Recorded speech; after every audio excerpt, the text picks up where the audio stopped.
I say, hey now. Hey, I know I'm antisocial 'cause you act like I'm infected with some atrocity. And no, I know I'm every bit the same inside my face. Don't fit, it's like I got some disease. Now I belong. Field to win the ball game. Murray in the shotgun. Pocket throws. There's Justin Scott Wesley. He catches it on the floor. It's home. Into the end zone. Touchdown.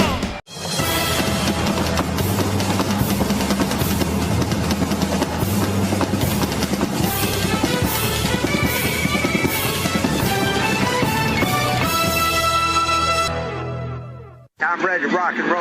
Here we go.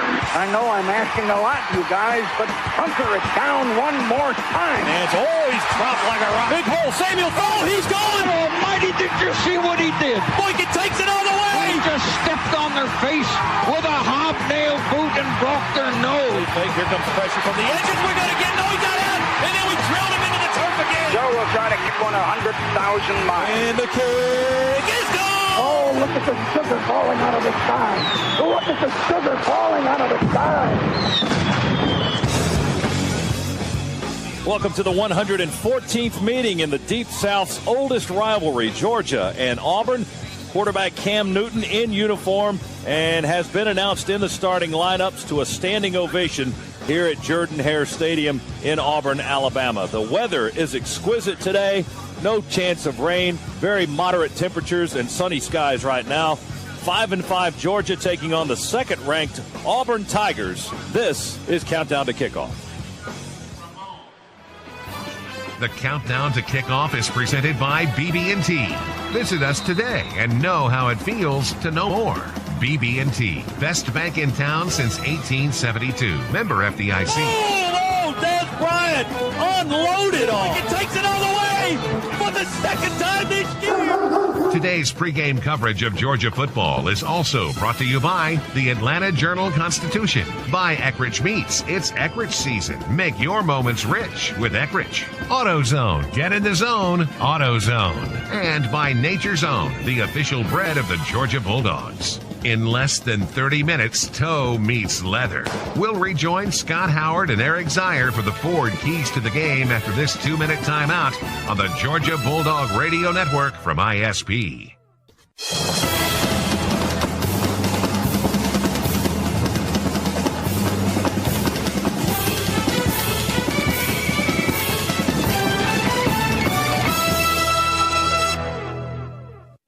Let's unlock the keys to the game, brought to you by your Georgia Ford dealers. Visit GeorgiaSaturdays.com today. Proud sponsors of Georgia football.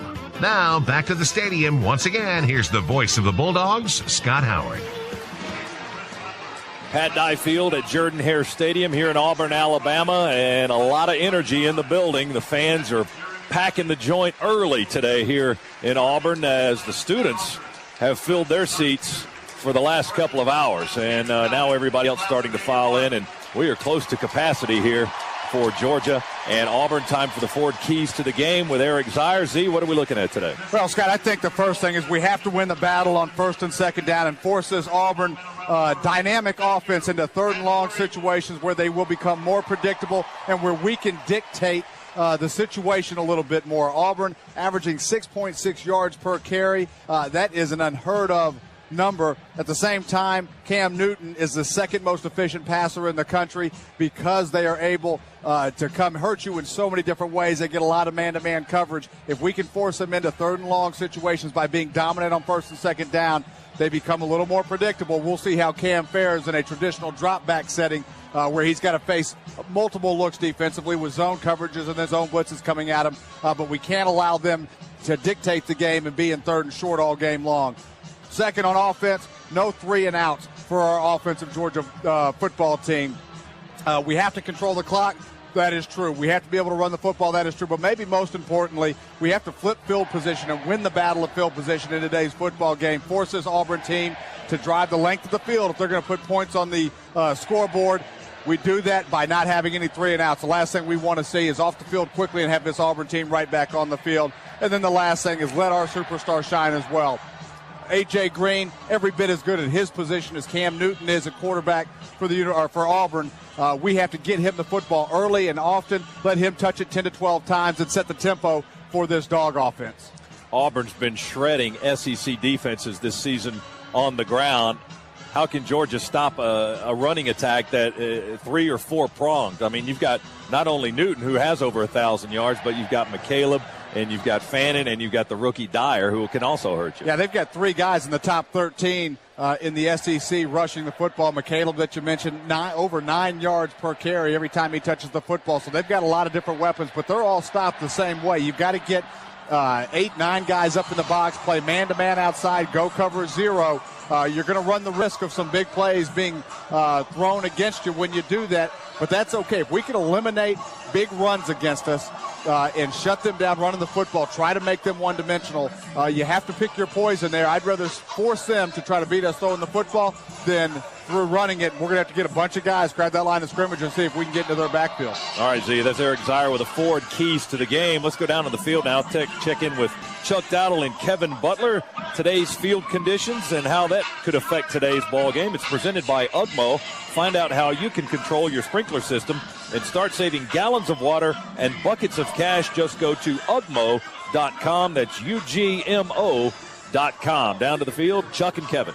Thanks so much, Scott. Scott was just talking about saving buckets of cash with UGMO.com. I got buckets of cash seems to have been the topic all week around here. Well, exactly. Wow. I think buckets of cash have been the top subject all week, and certainly that's put aside now. We saw number 2, Cam Newton, come out to a huge ovation. The student section was packed, and I don't think I've ever seen a student section so packed before a game, so the atmosphere is big. The field's in perfect condition today, Chuck.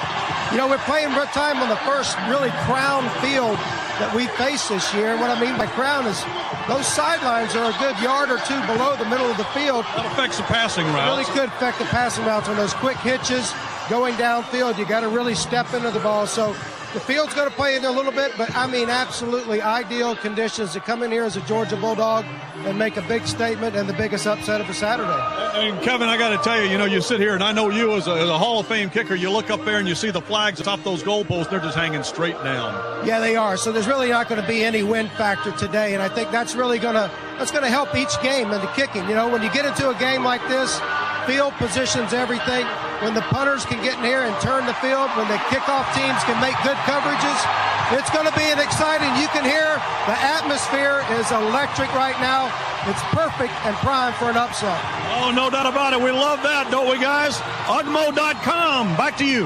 All right, Chuck and Kevin, thank you very much. Yeah, this place has been jumping for a while. This is going to be a great college football atmosphere as we get underway here in about 30 minutes for Georgia and Auburn. When we come back, we'll talk with Philip Marshall of AuburnUndercover.com and get some skinny on the Tigers this week as they have prepared to face the Georgia Bulldogs. Subway's the official sandwich of the Georgia Bulldogs. Play hard, eat fresh. Back after this on the Georgia Bulldogs Radio Network.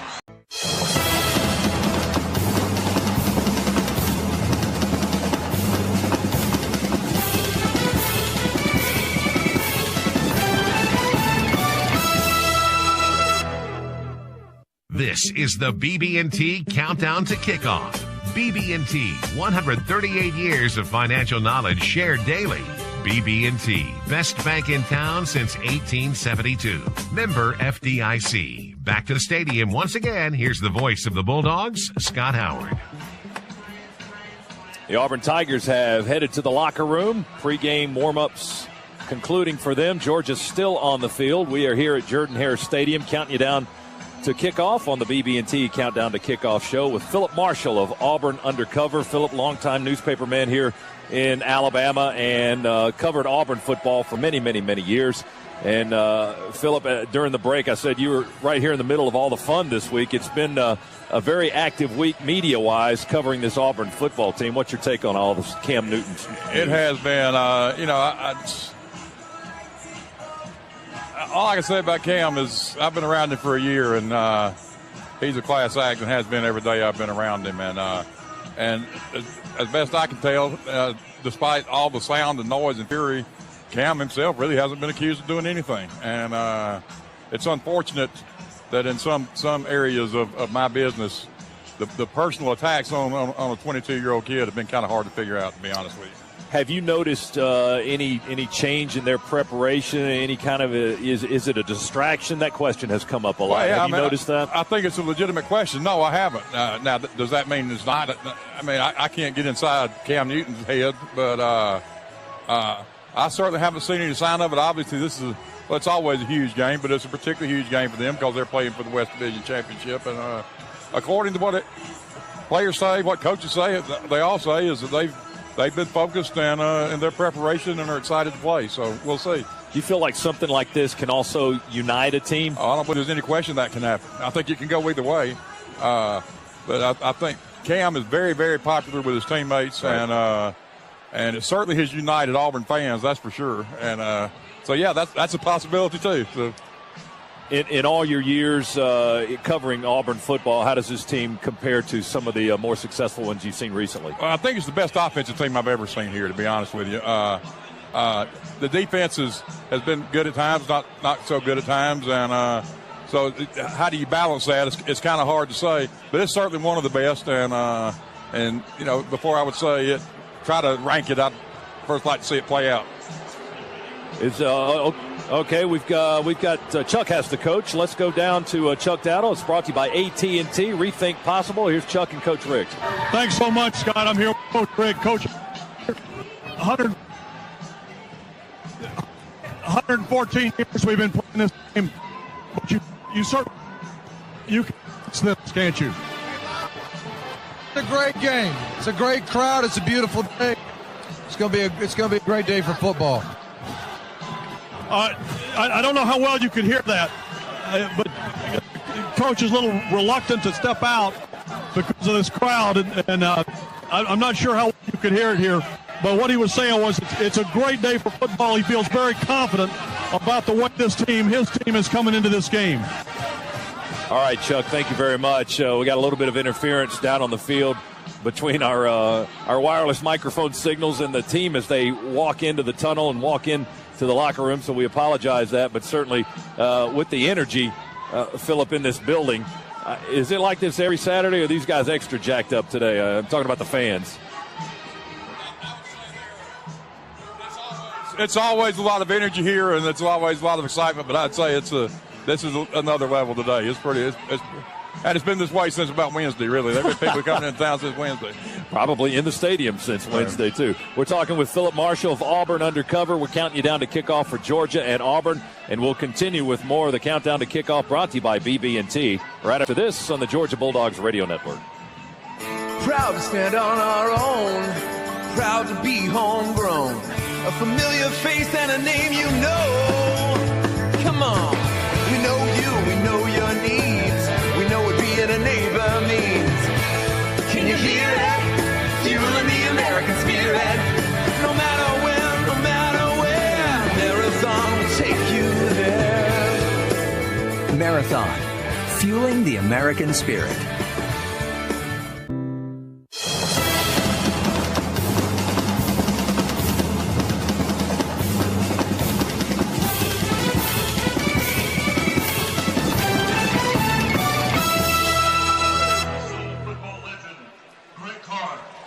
Dog fans, join us every Sunday morning from 10 till noon live from Hilltop Grill in Athens as your host, Jeff Dantzler, and Kevin Butler will break down all the action from Saturday's game. They'll have a lot to talk about tomorrow, Georgia and Auburn. We're talking with Philip Marshall of AuburnUndercover.com. And Philip, let's talk a little bit about the defense. You mentioned a few moments ago you feel like this is the best Auburn offensive team you've seen in a long, long time.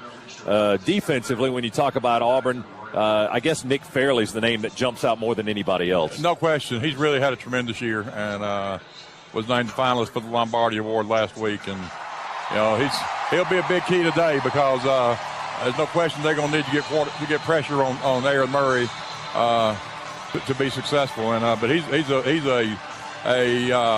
big, strong, very, very quick, athletic guy who's going to be a high draft pick. I suspect this year. I don't know, but he's kind of the leader on that line, and Josh Bynes, the middle linebacker, is really the kind of the emotional leader of the whole deal. He plays almost every snap and has for 2 years, and really good player. Fairley is that unique player who can give you that tremendous push up the middle, and it may take 2, maybe 3 guys to block him. Has any of the Auburn opponents this season been able to block him consistently? Really not consistently, and particularly not in big games. He seems to raise his level of play in big games. Against LSU here, he was just really unblockable, and I'm sure that's what they're hoping happens today.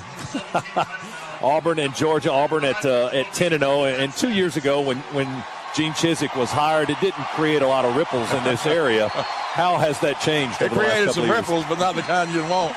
I think he has won everybody over in a big way, and I really think he did last year. Of course, this season has been just a tremendous one so far for Auburn, and I would say he's won about everybody over at this point. Of course, you know how it is in coaching. You can unwin them over pretty quick, too. Sure. In one 3-hour span, that can happen, right? That's right. Philip, thank you very much for being with us. We appreciate it. Philip Marshall with AuburnUndercover.com as we count you down to kickoff for Georgia and Auburn. A big one coming up. 5-5 Bulldogs and the unbeaten and second-ranked Auburn Tigers. 15 minutes could save you 15% or more on car insurance. Call Geico at 800-947-AUTO. That's 800-947-AUTO, or visit geico.com.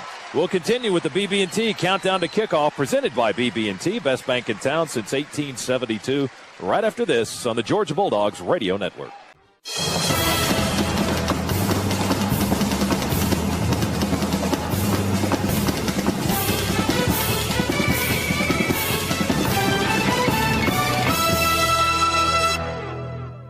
This is Georgia football. Pass is tipped in your face. He caught it anyway. He towed the line on the back portion of the end zone. From ISP. Post route. Caught by Grady. Bumped by a man into the far corner. He's going to get there first. Touchdown. Live play-by-play action of Bulldog football is brought to you by Marathon Petroleum, fueling the American spirit. By BB&T. Visit us today and move in a brighter financial direction. BB&T, best bank in town since 1872. Member FDIC. Champion Windows, Siding and Patio Rooms. Factory Direct since 1953. Ackerman Security, the official security provider for the Bulldog Nation. By AutoZone. Charter Communications. Get the fastest internet speeds in the area with Charter's Ultra-Fast Ultra 60. Call 888-GET-CHARTER or go to charter.com/ultra for more information. By John Deere, nothing runs like a deer. Sherwin-Williams. Ask Sherwin-Williams how you can make the most of your color with the very best paint. By Texaco. People who know cars trust the unbeatable cleaning power of Texaco with Techron.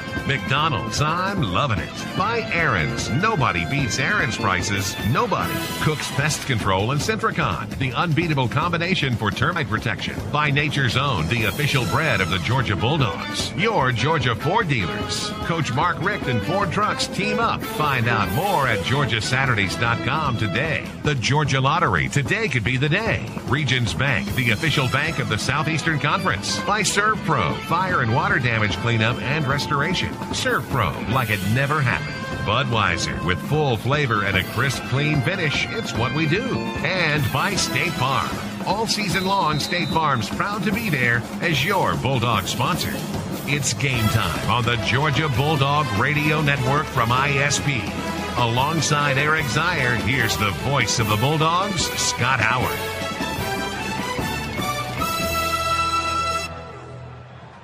Georgia's last win over a ranked SEC team came in October of 2008. The Bulldogs, ranked 9th at the time, beat LSU, the number 11 team in the land, 52-38. Since that time, the Bulldogs have been unable to defeat a ranked team in this conference. Their opportunity has arisen again today. The best team in this conference this year, the Auburn Tigers, ranked number 2 before a jam-packed house here at Jordan-Hare Stadium. Better than 85,000 strong here on the plains of Auburn, Alabama, as 5-5 Georgia gets an opportunity of the season against 10-0 Auburn. The Tigers, with a win today, can clinch the West and head to the SEC and the Georgia Dome for the SEC championship contest. Georgia, with a win, will become bowl eligible and will also derail the number 2 team in the country. So certainly a lot on the line for the Bulldogs and for the Tigers here in Auburn today. Our temperature, as we mentioned, perfect today. 70 degrees right now. The wind is not a factor at all. virtually no humidity. Sun right now, but we'll finish playing under the lights. The lights are on here at the stadium for our national television audience today. Georgia and Auburn are coming up as we continue with the BB&T Countdown to Kickoff show right after this on the Georgia Bulldogs Radio Network.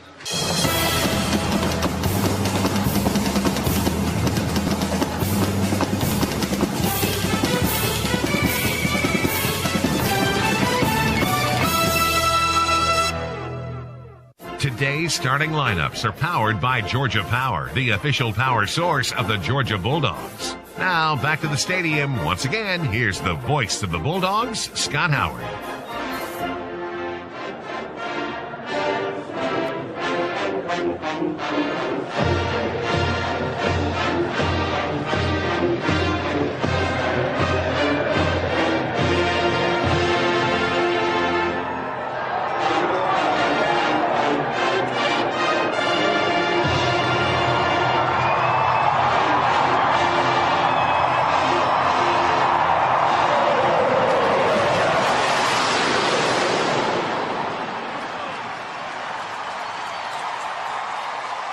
Now we're ready. They should warn a guy before they do that. A flyover here, Jordan Hare. Oh, this might be the best atmosphere for college football we've had all season long. Georgia and Auburn coming up in just a moment. Let's give you the starting lineups for the 5-5 Georgia Bulldogs. The Dogs are 3-4 in the SEC, looking to even the record because Georgia hasn't had a losing record in conference play since the 1996 season. So a little something to hang your hat on in a season where Georgia has seen numerous struggles. For the Georgia defense, it'll be Avery Jones starting at left end, a 6'3 sophomore, 297-pounder from Warner Robins, Georgia. DeMarcus Dobbs, a 6'2 senior. He's a captain, 285 from Savannah. He's the right end today. And in the middle, it's D'Angelo Tyson, the nose, the 6'2", 290-pound junior from Statesboro. The linebackers in the 3-4 alignment for the Bulldogs, Justin Houston, the SEC's sack leader, starts at the outside position, a 6'3", 258-pound junior from Statesboro. Darrell Gamble on the other side, a 6'2 senior, 250 pounds from Bainbridge, Georgia. In the middle, it is Christian Robinson, redshirt sophomore, 6'2", 226 from Norcross, and the leading tackler on this Georgia squad and second in the SEC in that department. Akeem Dent having a fine season, the 6'2 senior, 233 pounds from Atlanta. The Bulldogs secondary today, it'll be Sanders Cummings and Brandon Boykin, the corners. Cummings, a redshirt sophomore, 6'2", 212 from Augusta, and Boykin, a 5'10 junior, 183 pounds, and a fabulous kick returner on the verge of the Georgia return record as far as yardage is concerned. He's on the verge of that today. He is from Fayetteville. The safeties, Bakari Rambo, redshirt sophomore, 6 feet tall, 211 pounds from Donaldsonville, Georgia. And Alec Ogletree, a 6'3", 224-pound freshman that will strike. He is from Noonan, Georgia. That's how the Georgia defense will stack up. We'll give you the offense when we continue, and we'll grade the team with Eric Zier as we count you down to kickoff for Georgia and Auburn. That's coming up next as we continue here on the Georgia Bulldogs Radio Network.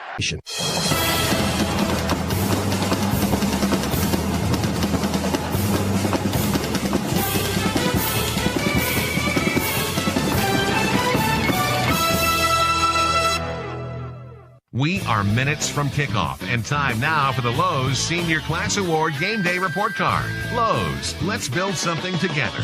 Once again, here's the voice of the Bulldogs, Scott Howard. All right, we'll grade the team from Lowe's in just a few moments. Let's give you the rest of the Georgia starters. Offensively, the Bulldogs will look at us like this today across that line. Just some minor tweaking, a minor adjustment, as Clint Bowling will move to one of the guard spots today to hopefully help contain Nick Fairley, as the Bulldogs are looking for a little more size on the interior there with Bowling and Glenn at the guards. Clint Bowling, a 6'5 senior, 315 from Alpharetta, and Glenn, a 6'5 junior, 320 from Riverdale. Ben Jones is the center, a 6'3", 300-pound junior from Centerville, Alabama. The tackles today, Josh Davis, a 6'6 senior, 310 pounds from JS, Mississippi. And Trenton Sturdivant, a 6'5 junior, 312 pounds from Wadesboro, North Carolina. The tight end is Orson Charles, a 6'3", 240-pound sophomore from Tampa, Florida. The split end is the senior Chris Durham, 6'5", 212 from Calhoun. A.J. Green is the starting flanker, the All-American candidate, 6'4", 212, a junior from Summerville, South Carolina. And the Bulldog backfield is comprised of the quarterback Aaron Murray, a redshirt freshman, 6'1", 209 from Tampa, Florida. The fullback Sean Chappis, a 6'2", 240-pound senior from St. Augustine, Florida. And Washawn Ely, a 5'11 sophomore, 215-pounder from Stillmore, Georgia, is the starting tailback. That's how Georgia's lineup will look. The Bulldogs won the toss moments ago and have deferred to the second half. We're almost ready to get underway. Right now, let's grade the team, brought to you by Lowe's, the official tailgating destination of the Georgia Bulldogs, with Eric Zier. Z, what are we going to grade the Dogs here early on? Well, can we make this Auburn offense one-dimensional? We've got to do that by winning on first and second down, force Auburn into some predictable third and long situations where they've got to drop back and throw. We can then mix up coverages and throw a numerous amount of blitzes at Cam Newton, take him off of his game, hopefully, but we've got to win first and second down to do that. On the offensive side of the ball, we've got to do two things. No 3-and-outs. We've got to win at the very least the battle of field position. And we've got to stay on the field, control the clock somewhat, but win the field position battle. And then finally, we've got to get our superstar involved in this game early and often. A.J. Green needs to touch it in double digits. 10, 11, 12 touches from A.J. Green. Let him start to dictate some of the momentum for us offensively. He's as every bit the superstar for us and every bit as good as Cameron Newton is at quarterback for Auburn. We've got to get him involved early and often. Well, the Bulldogs, Z, will go right into the teeth of this Auburn team, winning the toss, deferring to the second half as they have all year long. But we're going to give this high-powered Auburn offense the first shot, or from a Georgia perspective, we're going to give our defense the first shot. Absolutely right. And I'll tell you, we're doing it. This crowd is ramped up right now. It's been electric in here for about an hour and a half. It's been almost packed for the last 40 minutes. The crowd is going crazy. All the students have got shakers. As a matter of fact, you look around the stands, almost everybody here has got a shaker, and they are going crazy. They are excited about this football team, and they're about to go see their all-star offense on the field first.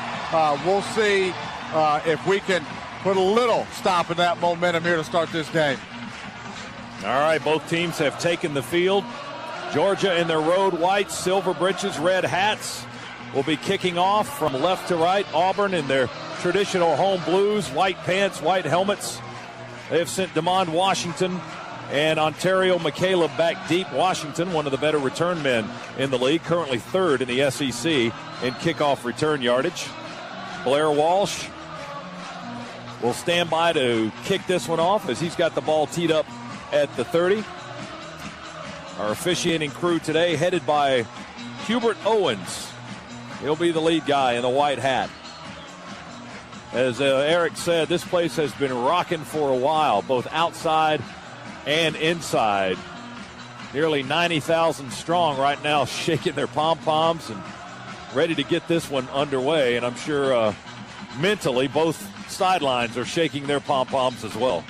There's no question about that. I'll tell you, when the teams got on the field about an hour and a half before the game, Cam was one of the first ones to come out, got right into the student section's face and started to get them ramped up. They've been excited ever since.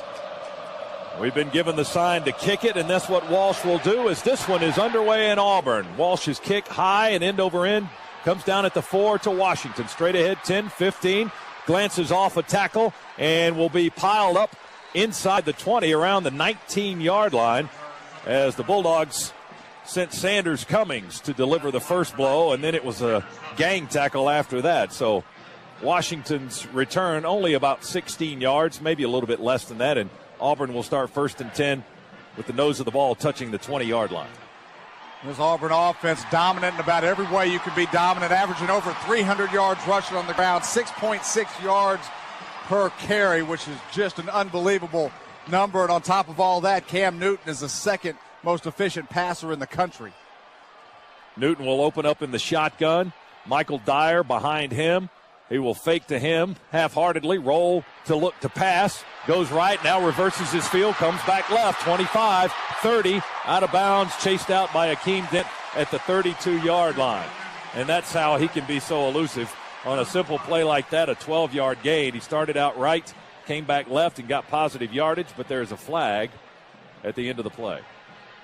As the officials are talking about it, actually they're going to come to us right now. After the play was over, personal foul on the defense, number 18.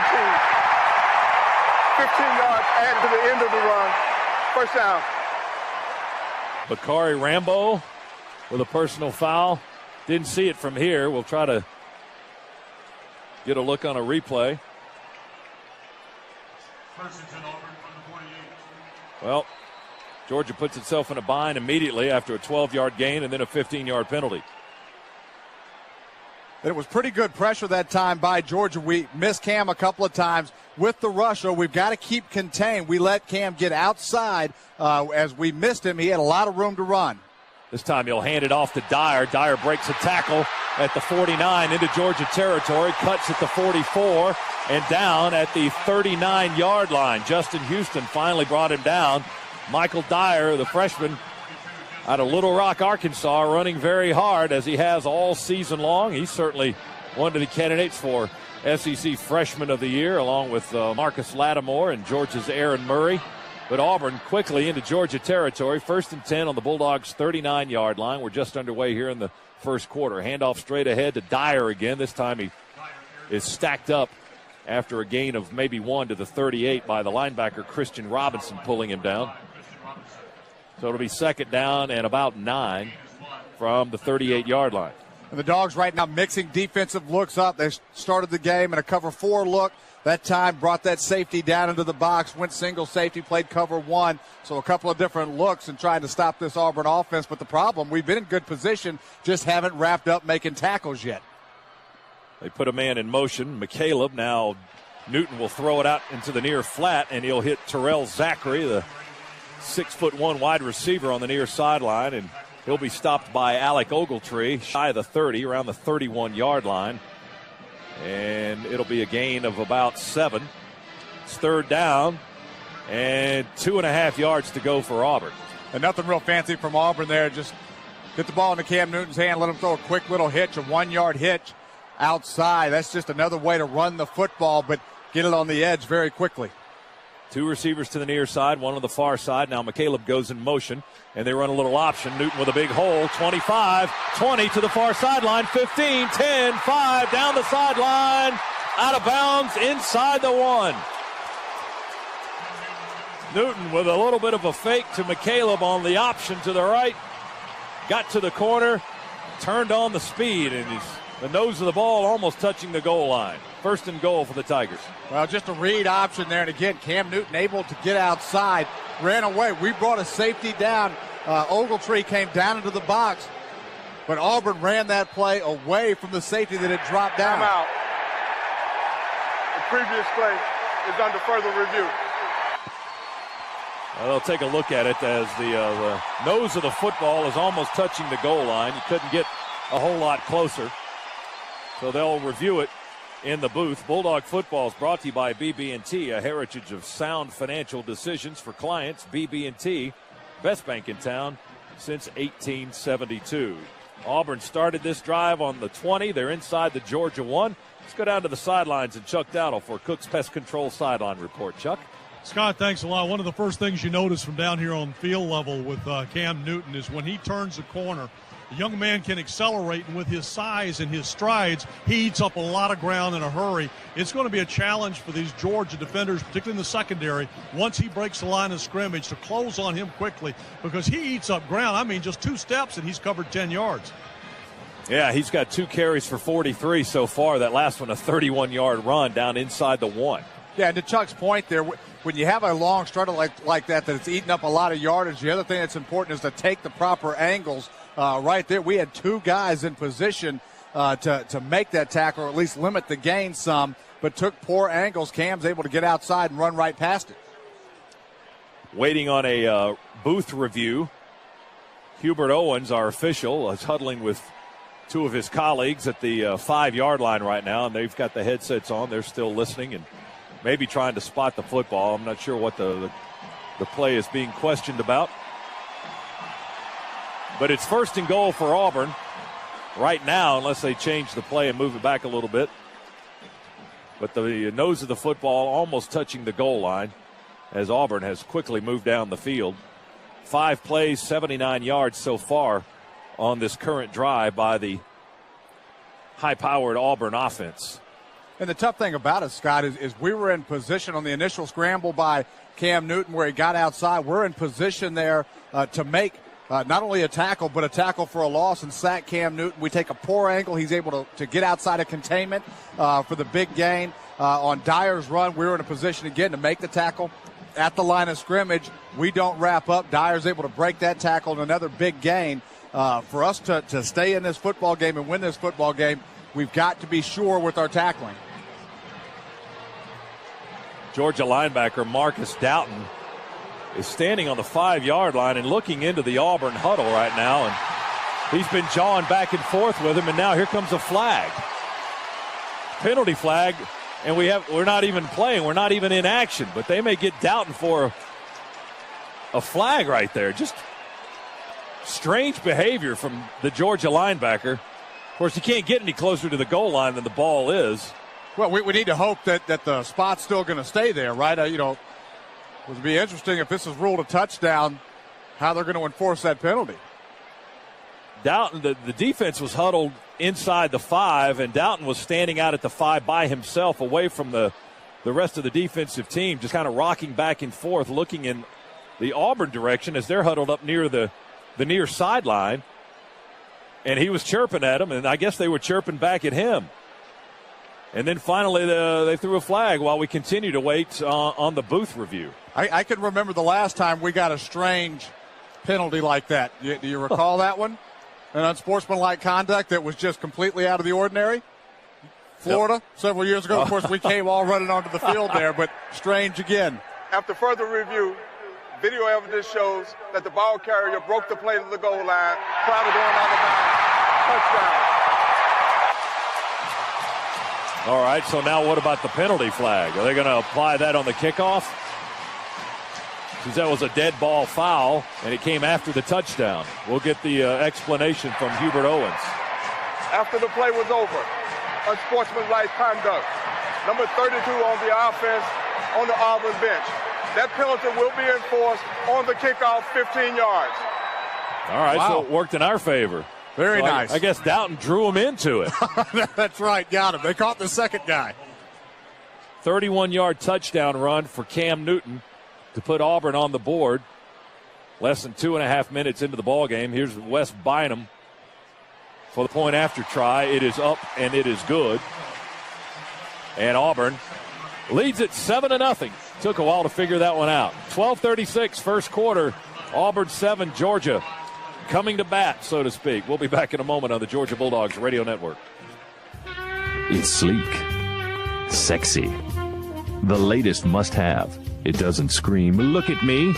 It barks it. Dog fans, Scott Howard. Now you can get a credit card from Bank of America with a drop-dead gorgeous picture of UGA right on the front. Then, by using it often, you help support the University of Georgia. It's how true Bulldogs bark. Bank. To learn more, visit a Bank of America banking center. Bulldogs Radio Network.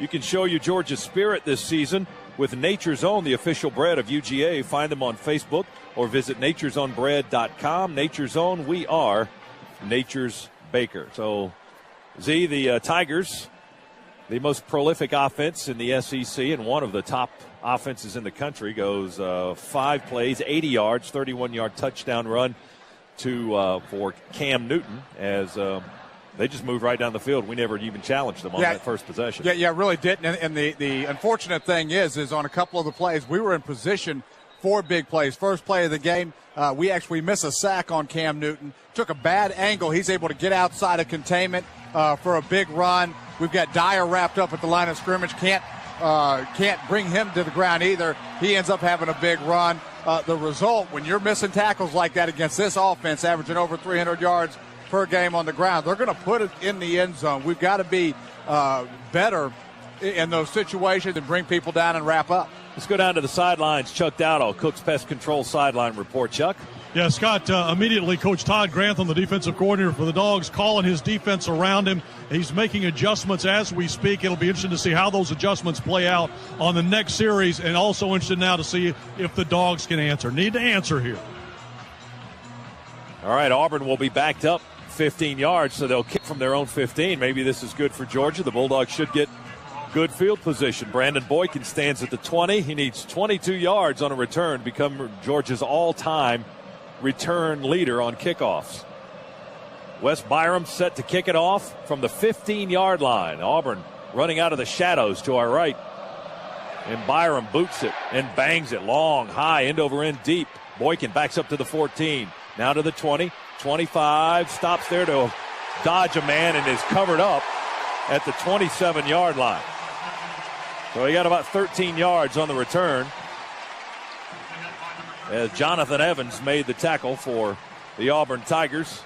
And the Dogs go on offense for the first time, now trailing by a score of 7-0. And important for the Dogs here to get some kind of momentum, get this crowd out of the game a little bit. This stadium, one of the loudest stadiums in the SEC to play in, very difficult to communicate when you're at the line of scrimmage. We'll see if it has any effect with us getting off the ball in a timely fashion or any movement penalties. Got to take this crowd out of the game and get a few first downs to quiet it down a little bit. Caleb King gets to start at tailback. We open up in an I, two receivers to the near side. 1st and 10 from our 27. There's the snap, play fake Murray. In the pocket, steps up. Will throw it and was being hit and tugged as he threw. And it short hopped the intended receiver trying to go to Caleb King. Antoine Carter, the left end, was the guy who got the push and was getting the touch on Aaron Murray as the redshirt freshman was trying to step up and throw. So an incompletion makes it 2nd down and 10 for the Dogs. Auburn there played two-man, so they had a two-deep shell over the top and then played man-to-man with the receivers as they were going downfield. Pretty good coverage. Aaron went to the right spot, but as you said, Scott, because of the pressure, just couldn't set his feet to get the ball outside to his check down. King, Durham, and A.J. Green all to the near side. Caleb King in the backfield, takes the handoff, runs to the left, gets to the corner, spins at the 30, breaks a tackle up to the 40, and across to the 42-yard line. Craig Stevens, the linebacker, and Nico Thorpe, the corner, come up to make the hit, but Caleb King hits the ball out. They spotted on the 42-yard line, so a 15-yard run by Caleb King out of Norcross gives Georgia 1st and 10. And a convoy of blockers out there in front of Caleb leading the way. Nice spin move as well. Orson Charles, one of those guys in that convoy, throwing a nice block downfield, but a good run there by Caleb. Nice spin move to pick up additional yards. Murray in the shotgun, 1st and 10, 42. We roll to the near side. Murray avoids the rush. Now will be wrapped up from behind, trying to go to his left by Nosa Igwe, a redshirt freshman from Mansfield, Texas. Murray tried to avoid the rush from the right and then ran back left, and that's when Igwe wrapped him up for a loss of 7 back on the 35-yard line. Auburn with tremendous pressure that time. Boy, we tried to roll the pocket out to Aaron Murray's right, and when we did, we rolled right into a blitzing safety coming off of that edge, just nowhere to go. Aaron tried to duck underneath him, just couldn't do it. 2nd down, 17 for the Dogs, trailing 7-0, first quarter. Murray under center will run out of the I. Caleb King, play fake to the tail. Murray will throw, and it is caught. Orson Charles, the tight end, at the Bulldog 49-yard line. A pickup of 14 yards. He's tackled right there by Zach Etheridge, the safety out of Troy, Alabama. A little bit short of the first down, but certainly manageable now on 3rd and about 3. Yeah, nice pick up there. Orson Charles running a corner route. A.J. Green was down here at receiver, just ran a takeoff, cleared his guy out. Auburn played a cover 4 look that time, so the corner route wide open after A.J. cleared it out with the go route and a well-thrown ball by Aaron Murray. Got to get to the Auburn 48 to keep this one going. It's 3rd down and 3. Auburn crowds everybody up on the line of scrimmage. Here they come. We throw. A.J. Green caught at the 40, coming this way between the hash marks, tackled at the 40-yard line, maybe the 39, but to Sharvin Bell, the left corner, a sophomore from Kissimmee, as A.J. came in on a little slant from the left side, and Murray got him the ball, and the Dogs are moving with a 1st down. Well, he did, and Aaron had to throw that one early. Nick Fairley who is 18 tackles for loss in the year. He's second in the SEC with sacks, was all over Aaron and planted him into the ground. So Aaron had to get that ball or let that ball go very early, but a well-thrown pass fairly when he was on the ground with Aaron. Stayed down there for a while. Looked like he was sharing a few words with him. Hand off to Caleb King. Runs left side of the line of scrimmage and will be stacked up after a gain of maybe 2. Nick Fairley and Josh Bynes, the middle linebacker. He's the leading tackler on this Auburn team. And a flag down as well on the far side back at the 32-yard line in the secondary. Let's go down to the sidelines and Chuck Dowdle. Cook's Pest Control sideline report. Chuck. Well, like Eric said a while ago, they caught the second guy that time, and it was Tavares King. But Washington really was the guy that instigated that going out of bounds and hit Tavares a little bit late, but Tavares retaliated, and the flag was thrown. After the play was over, personal foul on the defense, number 14. After the play was over, personal foul on the offense, number 12. Those penalties canceled. The play stands. It'll be second down. I get the feeling these two teams don't necessarily like each other early on. Yeah, I don't think they do either. It's an awful lot of jawing going on back and forth. All right, so we'll take a 1.5 yard, 2-yard gain. Call it second down and 8 from the Auburn 38-yard line. Dogs moving left to right, trailing 7-0, 9:23 first quarter. Run out of the eye, Murray under center. Washaun Ely, the tailback right now. Play fake, Murray going to roll to the near side. Almost wrapped up, he avoids the tackler, runs back to the left and just flings it out of bounds over the Georgia bench. Well, he lives to play another day. Darren Bates, the linebacker, came in and Murray was able to twist away from him. He had him wrapped up for a sizable loss, but Murray does a good job keeping his legs and his feet going and was able to twist away from that sack. Yeah, again, a blitz off the edge. It happened when we tried to roll the pocket out to the right there. It was just a bootleg, but Auburn bringing pressure from the outside, and good job of bringing that pressure, not taking it too shallow and keeping contained. Amazing that Aaron Murray was able to spin out of that and get rid of the football. Tavares King, who got that penalty, which offset a few moments ago, out of the game, got an earful from the head coach, now back in. He's lined up to the left, 2 receivers to the right. Shotgun snap to Murray, going to keep it, run to the left side, 35, hops over a man, down to the 33, maybe the 32. He's close to the first down marker. I think he's going to be a little bit short. The linebacker, Craig Stevens, a 6'3 senior out of Tallahassee, Florida, came up to make the tackle on Murray. And, boy, that's a lot closer to the first down marker than I thought. He's about 1.5 yards shy, perhaps. And they will spot the ball on the 31-yard line. Looks like the Dogs are going to go for it right here, down 7 here in the first quarter. Yeah, no hesitation there in making that decision whatsoever. We've got to call timeout now. Had too many guys in the huddle. 7-yard pickup. Dogs will burn a timeout. Georgia. It's their first time out of the half. 8:28 to go in the quarter. We'll take a break in the action here at Jordan-Hare Stadium. It's Auburn 7, Bulldogs nothing, but the Dogs are driving. Back in a moment on the Georgia Bulldogs Radio Network. About 20 years ago, before I was announcing for the Dogs, I remember announcing 3 games in 2 different sports. I went to Milwaukee, then to Atlanta, and then to Chicago, all in less than 35 hours. With AirTran Airways low fares to more than 70 destinations, now you can jump on a plane and catch your favorite teams on the road. David Shumay back inside our Bulldog studios as we check the Charter on-demand scoreboard. It's gone final in Atlanta. Miami, a winner over Georgia Tech in dominating fashion, 35-10. Scott, the Jackets still a win shy of bowl eligibility. Well, they've still got Duke on the schedule and then the finale with the Dogs. Georgia's got its hands full right now, trailing 7-0, fourth down. Coming up, Bulldog fans, G Extra's changing our name to GTV. GTV is the new home for the most online audio video coverage of your favorite Bulldog sports.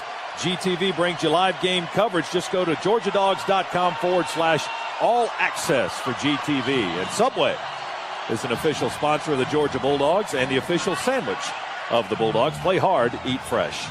Here we go on fourth down, and about 1.5 or 2. The Dogs this season, 4 out of 7. On fourth down opportunities. We line up, moving left to right in the eye, double tight end formation. Play fake to Ely. Murray with time to throw in the pocket. There's A.J. Green in the end zone, and there's a touchdown. Middle of the end zone in front of the goalpost. Beautiful play fake Murray. And with Green open in the end zone, well, you can't lose with that. Boy, you cannot. Auburn, 4th and short, lined up man-to-man. We had A.J. one-on-one outside. A.J. just torches his guy on a post route, not even close to him. Aaron Murray sees it, throws a perfect pass right down the middle of the field, and A.J. goes to get it. Here's Blair Walsh for the point after to tie it here in the first quarter. The kick is up, and the kick is good. And a little extracurricular after the extra point. This is going to be a fun day. 8:21 to go in the first quarter. The Dogs have tied it with a 73-yard drive. 7-7 Dogs and Tigers. Back in a moment. Georgia Bulldogs Radio Network. Jack be nimble, Jack be quick. Jack knocked over a candlestick onto the shag carpeting, and his pants ignited into flames, causing him to stop, drop, and roll. Luckily, Jack recently had on the pass from Aaron Murray. He's now moved into 4th place on the Georgia all-time receiving yards list. He supplants Mohamed Massaquoi. Now he's got his target set on the number 3 all-time receiver, Bryce Hunter. Fred Gibson and Terrence Edwards, the other 2 on that list, and A.J. Green now on number 4. Let's go down to the sidelines. Chuck Dowdle for Cook's Pest Control sideline report. Chuck? Hey, yeah, Scott, I got to ask Eric. Eric, you got a little bit of a tip of the cap there to Mike Bobo. That was a poker player's call right there. You had to have a lot of guts to throw that pass at that particular point, because we had just talked about how important it was for Georgia to answer. And to call that play on 4 yard and a half, hey, that was and well executed, too. Yeah, Chuck, absolutely right. I'll tell you what, it had to be something they picked up in film study. You want to get A.J. Green in those one-on-one situations. 4th and short, what a great time to do it, but no question it takes some guts to make that play call. And then you're right, couldn't have been executed better by everybody on that offensive side of the ball. Blair Walsh will kick it off from the 30, angles it to the left side. Washington shifting over there, catches it at the 6 on the run. Back this way, far hash, 20, 25, stacked up shy of the 30, and the Auburn offense back on the field. Bulldog football brought to you by BB&T, best bank in town since 1872, as Chad Glower made the stop on the Bulldogs special teams, and Georgia's defense will get another opportunity right here. Dogs went 73 yards in 9 plays, tying it up on a 4th down pass play, 31 yards to A.J. Green, his 8th touchdown reception of the year, and the 19th touchdown pass for the young redshirt freshman Aaron Murray. Auburn on its 28-yard line, 1st and 10. Shotgun snap to Cam Newton. He takes the snap, hesitates, now jumps off the right guard and tries to fall in there and find a seam. Not much there. Justin Houston will make the tackle and bring down the Heisman candidate at the 31, maybe the 32-yard line. So when it looks like there wasn't enough there, he's so long and lean, he ended up getting about 3.5, 4 yards on it. Yeah, you can see what Auburn wants to do, spread everybody out. It was an empty backfield, spread them out so Cam can have some room to maneuver there in the middle. But the Dogs did a good job of jamming that up. But like you said, Scott, that was all Cam Newton just diving for it for the yardage. Eric Smith in the backfield. They fake it to him, hand it off, a little Statue of Liberty play to Ontario McCaleb. He's down the far sideline, deep into Georgia territory, and run out of bounds at the 29, but hold it. Let's check a flag back at the 36-yard line. Back at the line of scrimmage. That one may be coming back. Sanders Cummings finally chased McCaleb out of bounds at the 28-yard line, like a modified version of the old Statue of Liberty play, as Newton faked the pass, held the ball behind his back. McCaleb came around, took the handoff, and went the other way. Offense, number 75. That penalty is 10 yards from the spot of the foul. 2nd down. They get Brandon Mosley, freshman out of Jefferson, 6'6", 299, the left tackle. Former teammate of Georgia offensive lineman Chris Davis, who's also from Jefferson, at Jefferson High School. That wiped out a big run, and they showed their hand on the trick play. Held Akeem Dent on that play. One thing's evident, though, we're going to have to do a good job keeping these Auburn Tiger runners inside. We've lost contain a couple of times. It's resulted in big plays. Cam Newton going to keep it after a fake, and he ducks inside between the tackles, and Justin Houston and Dent going to bring him down about the 27. Here's another flag. Another flag after the play. That one came in late. My goodness. Well, officials right now probably just trying to calm down some of the emotions here. Dogs are pointing over to the Auburn side, saying it's against them. And that would be a good thing. As we check the Charter on-demand scoreboard. After the play was over, personal foul. Number 57 on the offense, unnecessary roughness. That penalty is 15 yards from the end of the run. Third down. Baron Isom, another offensive lineman and another Georgia product. He's from Jonesboro, so they're taking it out on their home state Bulldogs. We'll take that all day. They keep going backwards, I'll tell you. 7-7 ball game here in the first quarter. Charter on-demand scoreboard, Wisconsin, in case you missed it, 83-20 over Indiana. That's a final. And thankfully for the Hoosiers, Tennessee beat Ole Miss 52-14 today. So it's third down and 24 now for Auburn. And they are backed up on their own 14-yard line. Couple of penalties, wiping out a big play. Now Newton play fake, will pass from the pocket, throws it over the middle, in and out of the hands and picked off. The Dogs pick it off as Rambo gets it on the tip, headed to the far side. 15, 10, 5, dives in. Did he get there? No, he's down inside the 5, but another flag on the play at the 9-yard line. Rambo caught the deflection. Emory Blake couldn't catch it. 73 on the offense. That penalty is declined. The result of the play stands. Blake had it go through his hands. Rambo caught the deflection and the tip and headed to the far side of the field. They spot him out of bounds at the 9-yard line. Emory Blake, the son of former NFL quarterback Jeff Blake, couldn't make the catch.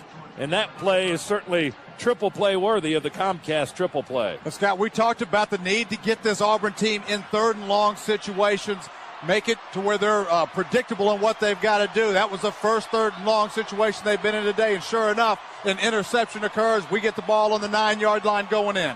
Dogs had 2 pick sixes last week in the win over Idaho State. Dearly had a third. Rambo had one of those, his second in his career, as the Dogs line up first and goal from the Auburn 9-yard line. A chance to take the lead here on the number 2 team in the country early on. Play fake Murray in the pocket, throws wide open in the end zone. Touchdown, the fullback, Sean Chappis. No one anywhere in the vicinity of Chappis. Sneaked into the end zone. Murray with another excellent play fake. Threw it right down the pike. And Chappis, the senior out of St. Augustine, celebrating with a touchdown. And the reason nobody was on Chappis is all the attention was on A.J. Green. He was in the slot. Auburn brackets A.J. Green. Chappis right up the middle. No one's even close to being there. And credit Caleb King as well. Nice pickup in allowing Aaron Murray to get that pass off.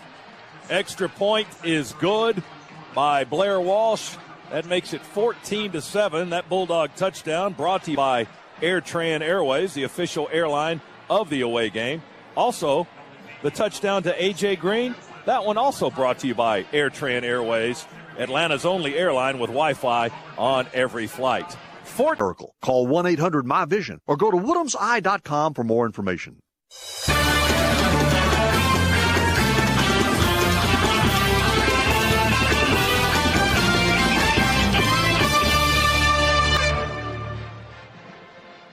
Bakari's third interception of the season sets up Georgia's second touchdown of this game as Aaron Murray throws to the fullback Sean Chappis on a 9-yard score, and the Dogs take the lead over second-ranked Auburn, 14-7. A text message from Texaco. Want to help keep your car running great?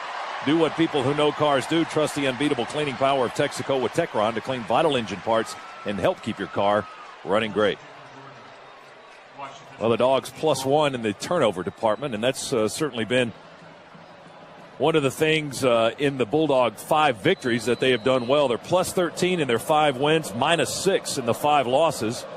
Blair Walsh to kick it away from left to right, and he gets his foot into this one. End over end, high but not too deep. Taken on the run by Washington at the 12. Heads to the far side, now stays between the hash marks and will be dropped at the 25-yard line in the sunshine here at Pat Dye Field as Chad Glower makes another tackle on the Bulldogs kicking unit. And Auburn offense back out onto the field now, trailing 14-7, but that's not unusual for this Auburn team. they've come from behind a lot to win and keep their record perfect at 10-0. Yeah, they really have. Really come on strong in the second half in a number of their games this year. So with this offense, they can score at will and put it together in bunches. We've got to keep the pedal down here. And if we get a chance, just extend this lead as much as we can. Auburn in the shotgun, 2 receivers left, 2 receivers right. Now they move McCaleb up, offset to the left of Cam Newton. He takes the handoff, rides to the outside, looking for the corner. He's very quick, gets to the 30, slams on the brakes, and is going to be tackled right there by Alec Ogletree, the freshman safety from just up the road in Noonan. As McCaleb, just when you think you're stopping them for a short gain, they get 6 yards. That's what he got at the 31. Well, just so fast. McCaleb averaging over 9 yards every time he touches the football, so we held him under his average, but it looked like we had him for a stop right at the line of scrimmage. Snap to Newton. He play fakes. Now he's in trouble. Here comes pressure, and he's going to be sacked from behind. We got his ankles. Justin Houston, the SEC sack leader, number 1 on the day, his 10th of the year as he sacks Newton, grabbing the ankles from behind back at the 30 for a loss of 1. Good job by Cornelius Washington as well, providing a lot of pressure. And the key there, we were able to keep him in the pocket, didn't let him get outside of containment. 3rd and 5 for the Tigers. Newton in the shotgun. Now they look to the near side. Auburn sideline holding up numbers on big signs, big placards to call the play. They send a man out in motion to the near side. There's the snap to Newton. He drops back with protection. Now he runs out of the pocket. Here he comes. 30, 35, near sideline 40. Wow, he just pops Bakari Rambo right in the head with a stiff arm.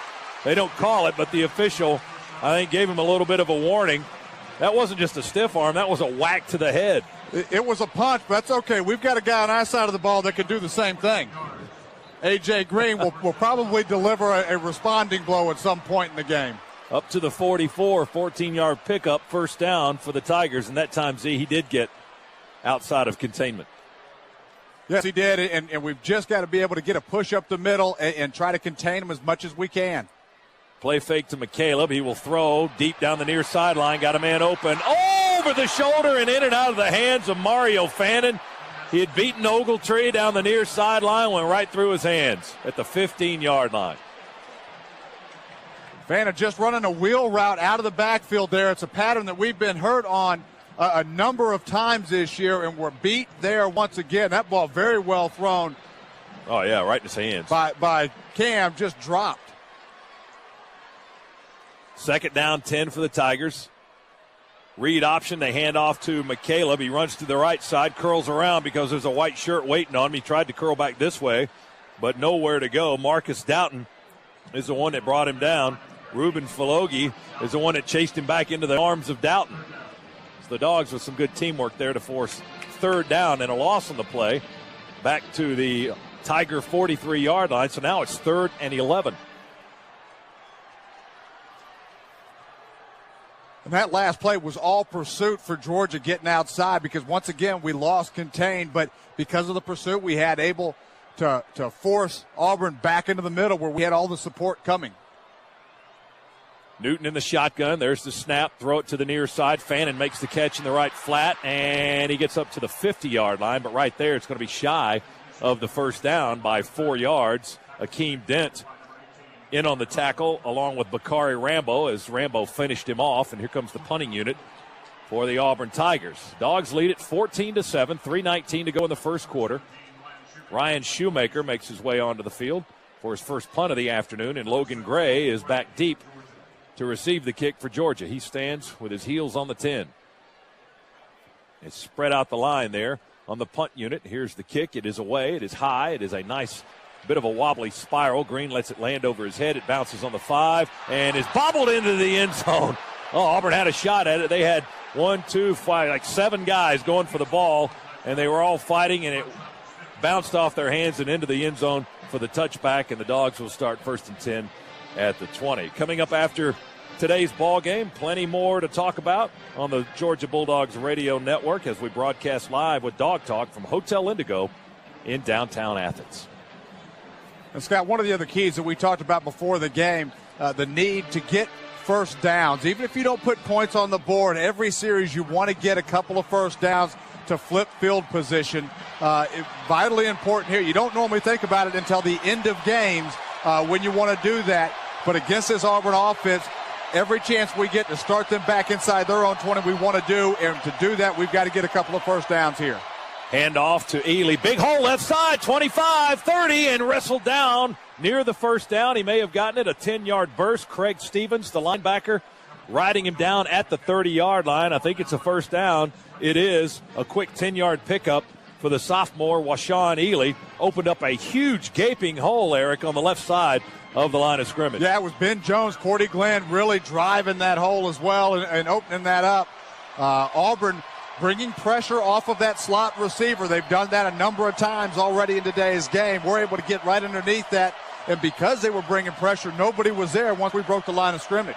We flip-flop the tight end, Aaron White, from left to right, run out of the eye. Play fake to Ely. Murray with time in the pocket, throws over the middle. Open, juggling catch made by A.J. Green. Pass was behind him. He stopped on a dime, bent his back in the opposite direction, and made that catch at the 45-yard line for a pickup of 15 yards and another Georgia first down. And again, Nick Fairley almost getting to Aaron Murray. Aaron Murray a little slow getting up there after that, but that pass was off target just a little bit because Big Fairley was breathing down the neck of Aaron Murray, but you get it around number 8. He can haul it in. Third catch of the afternoon for A.J. Green, 58 yards so far. He's already got a score. Dogs lead at 14-7. Getting late in the first quarter. I formation, Georgia. 1st and 10 from our 45, moving left to right. Two receivers to the near side. We run away from that on a toss sweep to Ely. Breaks past the first wave into Auburn territory. 45 and out of bounds at the 41-yard line. Zach Clayton, the defensive tackle from just across the way in Opelika, Alabama, runs him out of bounds on the far side of the field and down to the sidelines. And Chuck Dowdle for a Cook's Pest Control sideline report. Chuck. Scott, so far we're approaching the end of the first quarter. You've called Nick Fairley's name, you and Eric, twice in this game, but both on first down completions to A.J. Green. If that stays the case the rest of this way, that's very good news for the Georgia offense.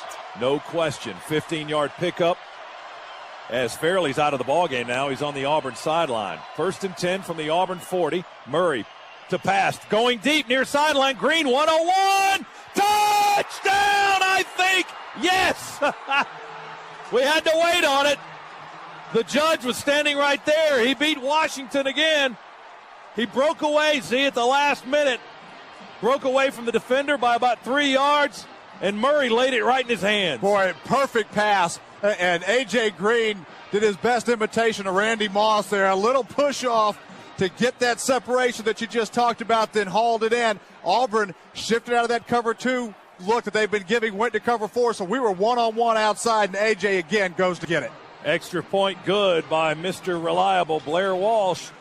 And suddenly, first quarter Dogs with a 21-point outburst, leading second-ranked Auburn 21-7, 60 seconds to go in the opening quarter. Let's go to our Bulldog Network studios and David Shoemate for a college football update. David. All right, thank you, Scott. Let's check up some play action and has forced Auburn to get out of that cover 2 look every once in a while and come down. And as soon as they've done it every time, or when they've done it every time, we've been able to go at A.J. Green and get a big play out of it. So Mike Bobo is dialing up a perfect game so far from a calling perspective in this first quarter. We just need to continue that momentum because this Auburn team can come back in a heartbeat. That Georgia touchdown, 40 yards from Murray to Green, brought to you by AirTran Airways, the official airline of the away game. Green South Equipment is also a proud sponsor of Georgia football and home to the new John Deere Gator 825i utility vehicle, the fastest and most powerful Gator yet. Visit greensouth.com for a location near you. Well, Walsh will kick it off again. He's been a busy man in the first half. Kicking out of the sun and into the shade from left to right here at Jordan-Hare Stadium. 21-7, the Bulldogs with an early lead as Walsh approaches the tee and the ball, and he booms it away, angling it a little bit to the left. It's going to be Washington taking it on the far hash at the 4, quickly straight ahead, 15, 20, 25, and dragged down around the 28-yard line. Then a late flag coming in from the far side. Glower with another tackle on special teams, his third of the quarter. You know, Scott, you talk about Auburn being behind and not being a stranger to it. They've trailed in 6 of their 10 victories this year. They've had to overcome double-digit deficit several times as well, beating both Clemson and South Carolina after they were down by double digits. And many times that lead or that deficit has been in the fourth quarter for much of it. And they come from behind. They rally in the final 15. So Georgia with still a lot of work to do. During the return, illegal block in the back. Number 23 on the kicking team. Excuse me? That penalty is 10 yards from the end of the run. First down. You have a block in the back on the team trying to tackle. Maybe you hit him in the back. I don't think he was blocking him. Well, that one's going to be walked off against the Dogs, so Auburn starts 1st and 10 on its own 38. 14, make it 21-7. First quarter, less than a minute to go. Georgia leading. Auburn with the ball. Newton by himself in the backfield. 3 receivers to the far side, 1 to the near side. Now Newton walks up to the line of scrimmage, looks to the sideline, now pointing at the Georgia defense. Houston lined up on this edge. Newton going to take it, look for a gap, nothing there. We drop him behind the line, back at the 36-yard line. Avery Jones, a young sophomore tackle from Warner Robins, beat his man, got in the gap, and Cameron was just, he took the snap and was just kind of hopping around in the backfield looking for a hole. It never materialized, and Jones dropped him for a loss of 2. And now it's 2nd and 12 from the 36. And Cam was trying to bounce that outside, even if he didn't trip or get tripped. Justin Houston right there, keeping him in that congested area. So good job in sound fundamentals there by the Georgia defensive front. 13 seconds left in the opening quarter. Snap to Cam Newton, hand off to Dyer. He breaks one tackle, gets to the 40 before he's wrestled down by Marcus Doughton, got a piece of him to take the freshman down at the 40-yard line. And that's going to be the last play of the quarter as the first 15 minutes are in the books. And that was a good one for the Georgia Bulldogs. Fans are booing. I think they wanted a face mask penalty on the linebacker Doughton. But no flag on the play, and we'll go to quarter number 2 with the Dogs leading Auburn by a score of 21-7. Timeout here at Jordan-Hare Stadium. Back after this on the Georgia Bulldogs Radio Network. About 20 years ago, before I was announcing for the Dogs.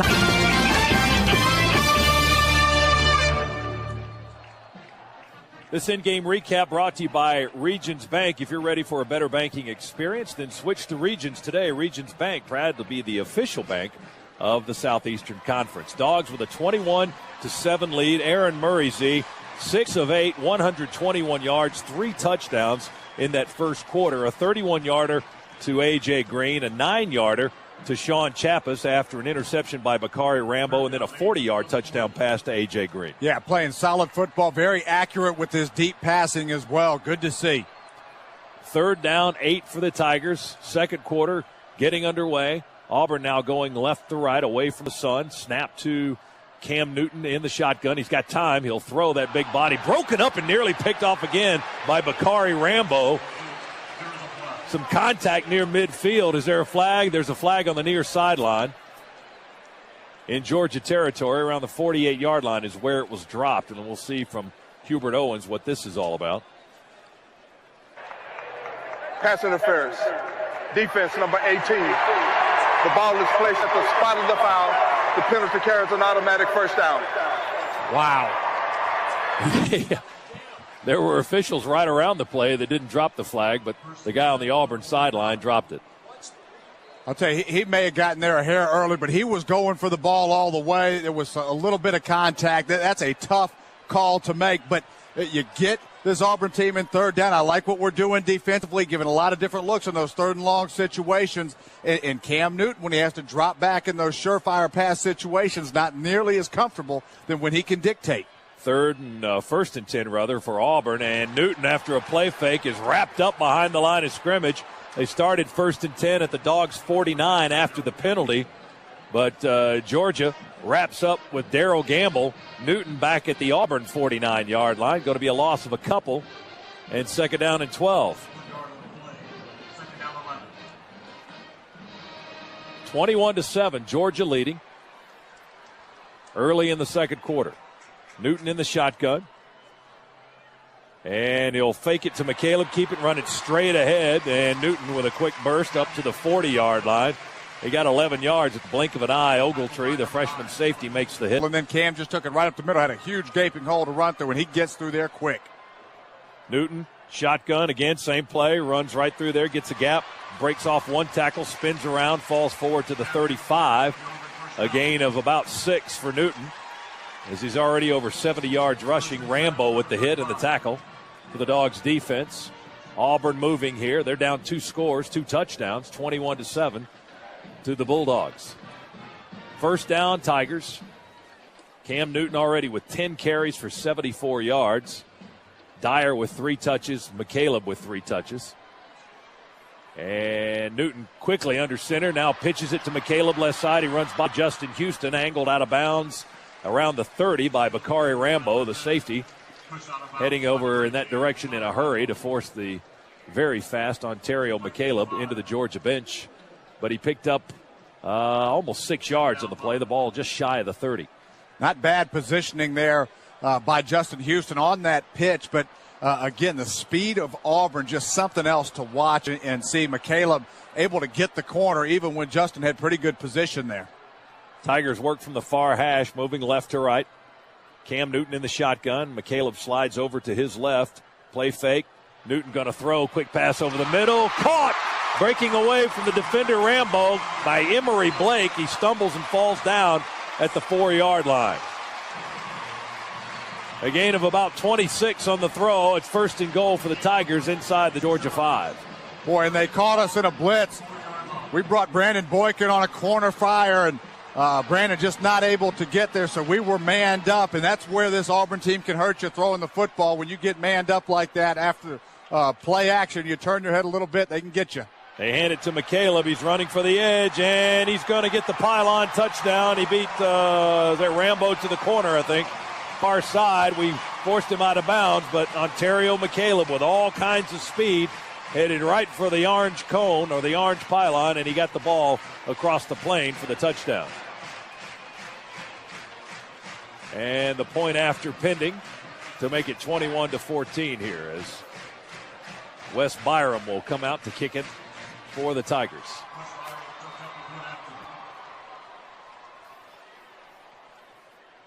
There's the snap and the hold and the kick.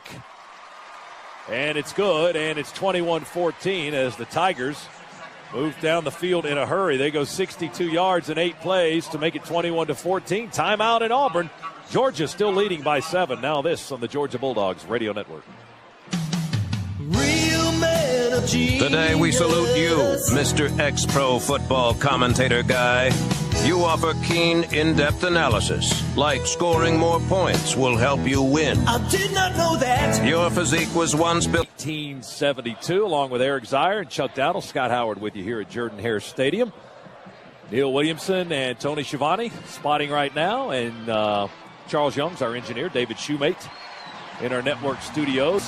And let's go down to the sidelines and Chuck Dowdle for a Cook's Pest Control sideline report. Scott, a couple of things I want to point out to you. One is Aaron Murray's now wearing a giant bandage on his chin. Somewhere along the line in this game, he's taken a pretty good pop to the chops, but it doesn't seem to affect him so far. What may affect Georgia receivers, however, is as they approach midfield now, they're going to be looking back into the sun, and that could play a part on any passing game once they get about midfield. All right, yeah, the left edge of the field as we look at it is still in partial sunshine. And the majority to the right is in shade as Byram will kick it off. He's Auburn's all-time leading scorer. And he'll boot it away here from the 30. Sideways, end over end, angling towards the far side of the field, taken by Boykin. At the 10, he breaks through the first wave of tacklers and hit hard up at the 32-yard line as Brandon Boykin on that return becomes Georgia's all-time leader in kickoff return yardage. And he paid the price at the end, took a pretty good knock at the 32-yard line, but to Sharvin Bell. So the Dogs go back to work with 12:19 to go in the first half. Georgia leading Auburn 21-14. A lot of offense in this one so far. Dogs with 162 yards on 14 plays. Auburn 150 yards on 23 plays. High formation for the Bulldogs. And they'll hand it off to Caleb King, running behind right tackle. And Caleb straight ahead up near the 40-yard line. They'll bring it back, let's see, about the 37. Nick Fairley makes the stop as King picks up about 5 on the carry. Make it 2nd down and 5, maybe 4.5. Nice job there by Clint Bowling. Sean Chapp is also, as he was coming through that hole initially, all I saw were feet up in the air. Wild dog for the Dogs. They got Brandon Smith taking a direct snap. He starts right, comes back left, cuts off the right tackle or outside, but Craig Stevens, the linebacker, there to sling Smith down to the turf. He wrapped him up around the waist and slung the little guy down. He started to come to the near side, and then he stopped and changed directions. And no gain on the play, so it's still going to be 3rd down and a long 4 or 5 yards from the 38. Well, it didn't work, but a nice thought in changing a few things up. One of the things you have to keep in mind is this Auburn defense, when they're going against their own offense, they see that same play an awful lot with Cam Newton running it. Murray back at quarterback. Caleb King in the backfield. Snap to Murray with time. Wants to throw. Now flushed out to the near side. Running laterally at the 35. He just flicks it out of bounds into the Georgia bench, or the Auburn bench, excuse me. Aaron Murray just threw it out in front of him so as not to lose yards, but Georgia's going to have to punt it. There was not a receiver there. He just flung it out of bounds into the bench. Well, as soon as he got flushed, he had to get out to his left as all of his receivers running to the right. Aaron got bumped out of bounds, but late out of bounds, but no flag thrown. And this is one of the things that we wanted not to see was a 3 and out, especially after Auburn had just put points on the board. Even if we don't score, we want to take a little of that momentum away and get some first downs, make sure that we flip the field position. We can still do it with a good punt, though. Drew Butler, 2nd in the SEC in punting. Quindarius Carr back to receive it. He stands on the 15. A huge, high hanging punt. And Carr backing up makes the fair catch at the 13-yard line. That had a month of hang time. A 48-yard punt by the All-American Drew Butler. Auburn will have it 1st and 10 on their own 13. Timeout here at Jordan-Hare Stadium. 10:43 to go in the second quarter. It's Georgia 21, Auburn 14. Back in a moment, Georgia Bulldogs Radio Network.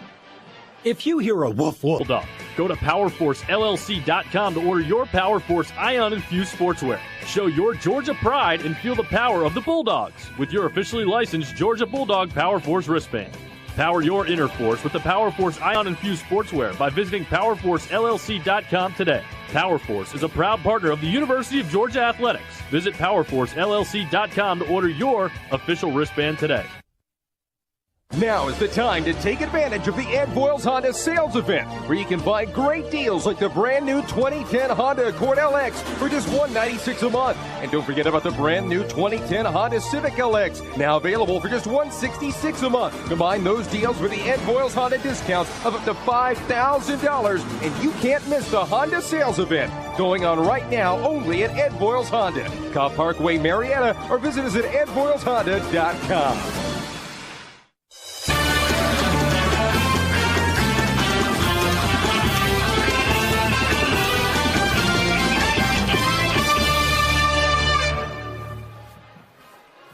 Georgia leads second-ranked Auburn here in Auburn, Alabama, 21-14. We're in the second quarter.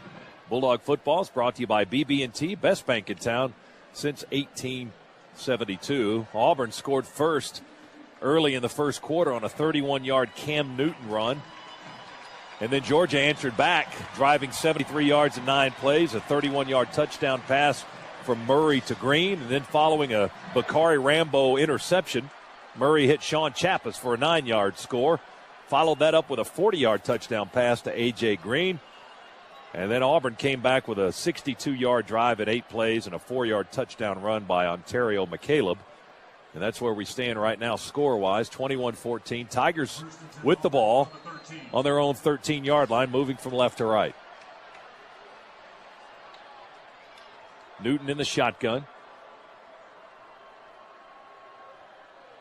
Ryan Pugh, the center. Long snap count. There he goes. As Newton rolls this way and throws on the run, it is caught at the 19-yard line by Terrell Zachary, the 6'1 senior from Wadley, Alabama. Tackle made by Brandon Boykin at the 20-yard line, a gain of 7, 2nd down and 3 for the Tigers as they continue to go no huddle. Just a quick hitch there by Auburn. Get Cam Newton on the move a little bit, move that pocket. Easy pass, very safe, and good job by Brandon Boykin with a good sure tackle on the outside. They work from the near hash. Now Pugh kind of squatting down almost on top of the ball, holding it by its point, and with the other end pointing into the turf. They call the offensive line signals. He's one of the all-SEC offensive linemen for the Tigers. Quick throw by Newton to the near sideline, and tight roping it out of bounds is Darvin Adams. He's the Tigers' leading receiver. His first catch of the day, a junior. Played at Harrison High School in Kennesaw. And they pick up the first down up to the 31-yard line, a gain of 11. Well, those quick hitches to the outside, that's one of the things that you almost have to give up because you've got to get your safeties down into the box. The only thing that we can do a little bit different is come up and press and make them have to go over the top and force Cam Newton to be accurate with deep balls as opposed to just throwing hitches. Newton fake to McCaleb. Now he just dives in. There looked to be some confusion there as Newton just followed his running back and just dove for what he could get. And at 6'6", that's a lot when you dive to the 35-yard line and you pick up about 4 yards. So it's called 2nd down and 6 after a 4-yard dive, literally a dive by Newton. And Cornelius Washington, once again on the outside, able to box everything in and keep that ball going up the middle. That's probably what created some of the confusion. Newton hopping and skipping, now waits for a gap to open up and runs to the right side, off tackle to the 39-yard line. Dent, the linebacker, lays on top of him, making the tackle. And Newton a little bit slow to get up. Now he's heads back to the backfield. There is no Auburn huddle. They look to the near sideline. Gus Malzahn calling the signals, the offensive coordinator for the Tigers. It's 3rd down and 2 for the Tigers from their own 39.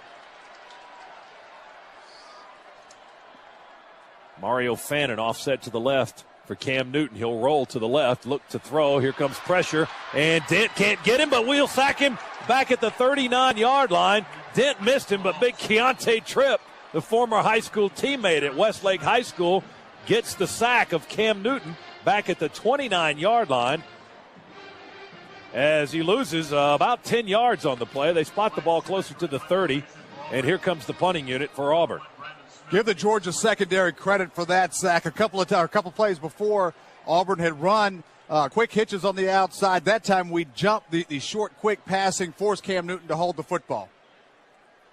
Shoemaker to kick it away. We load the line. Here it comes. Didn't get a piece of it. The kick is not real good. It's a little bit wobbly. Fair catch called for by Brandon Smith at the Georgia 35-yard line. And Georgia will have the ball on offense with 7:45 to go after a 35-yard punt here in the second quarter. 21-7, Georgia leading Auburn. Timeout. Back in a moment. Georgia Bulldogs Radio Network. In the heat of the game, it's important to call the right play. In life, it can be even more important to make the right call. There's 5 to go second quarter. I may have said 21-7 going into the break, but it's 21-14. Maybe that was wishful thinking, but that boat has sailed as the Dogs are leading by a touchdown. And we'll have the ball here 1st and 10 from their own 35. Let's pause for identification on the Georgia Bulldogs Radio Network.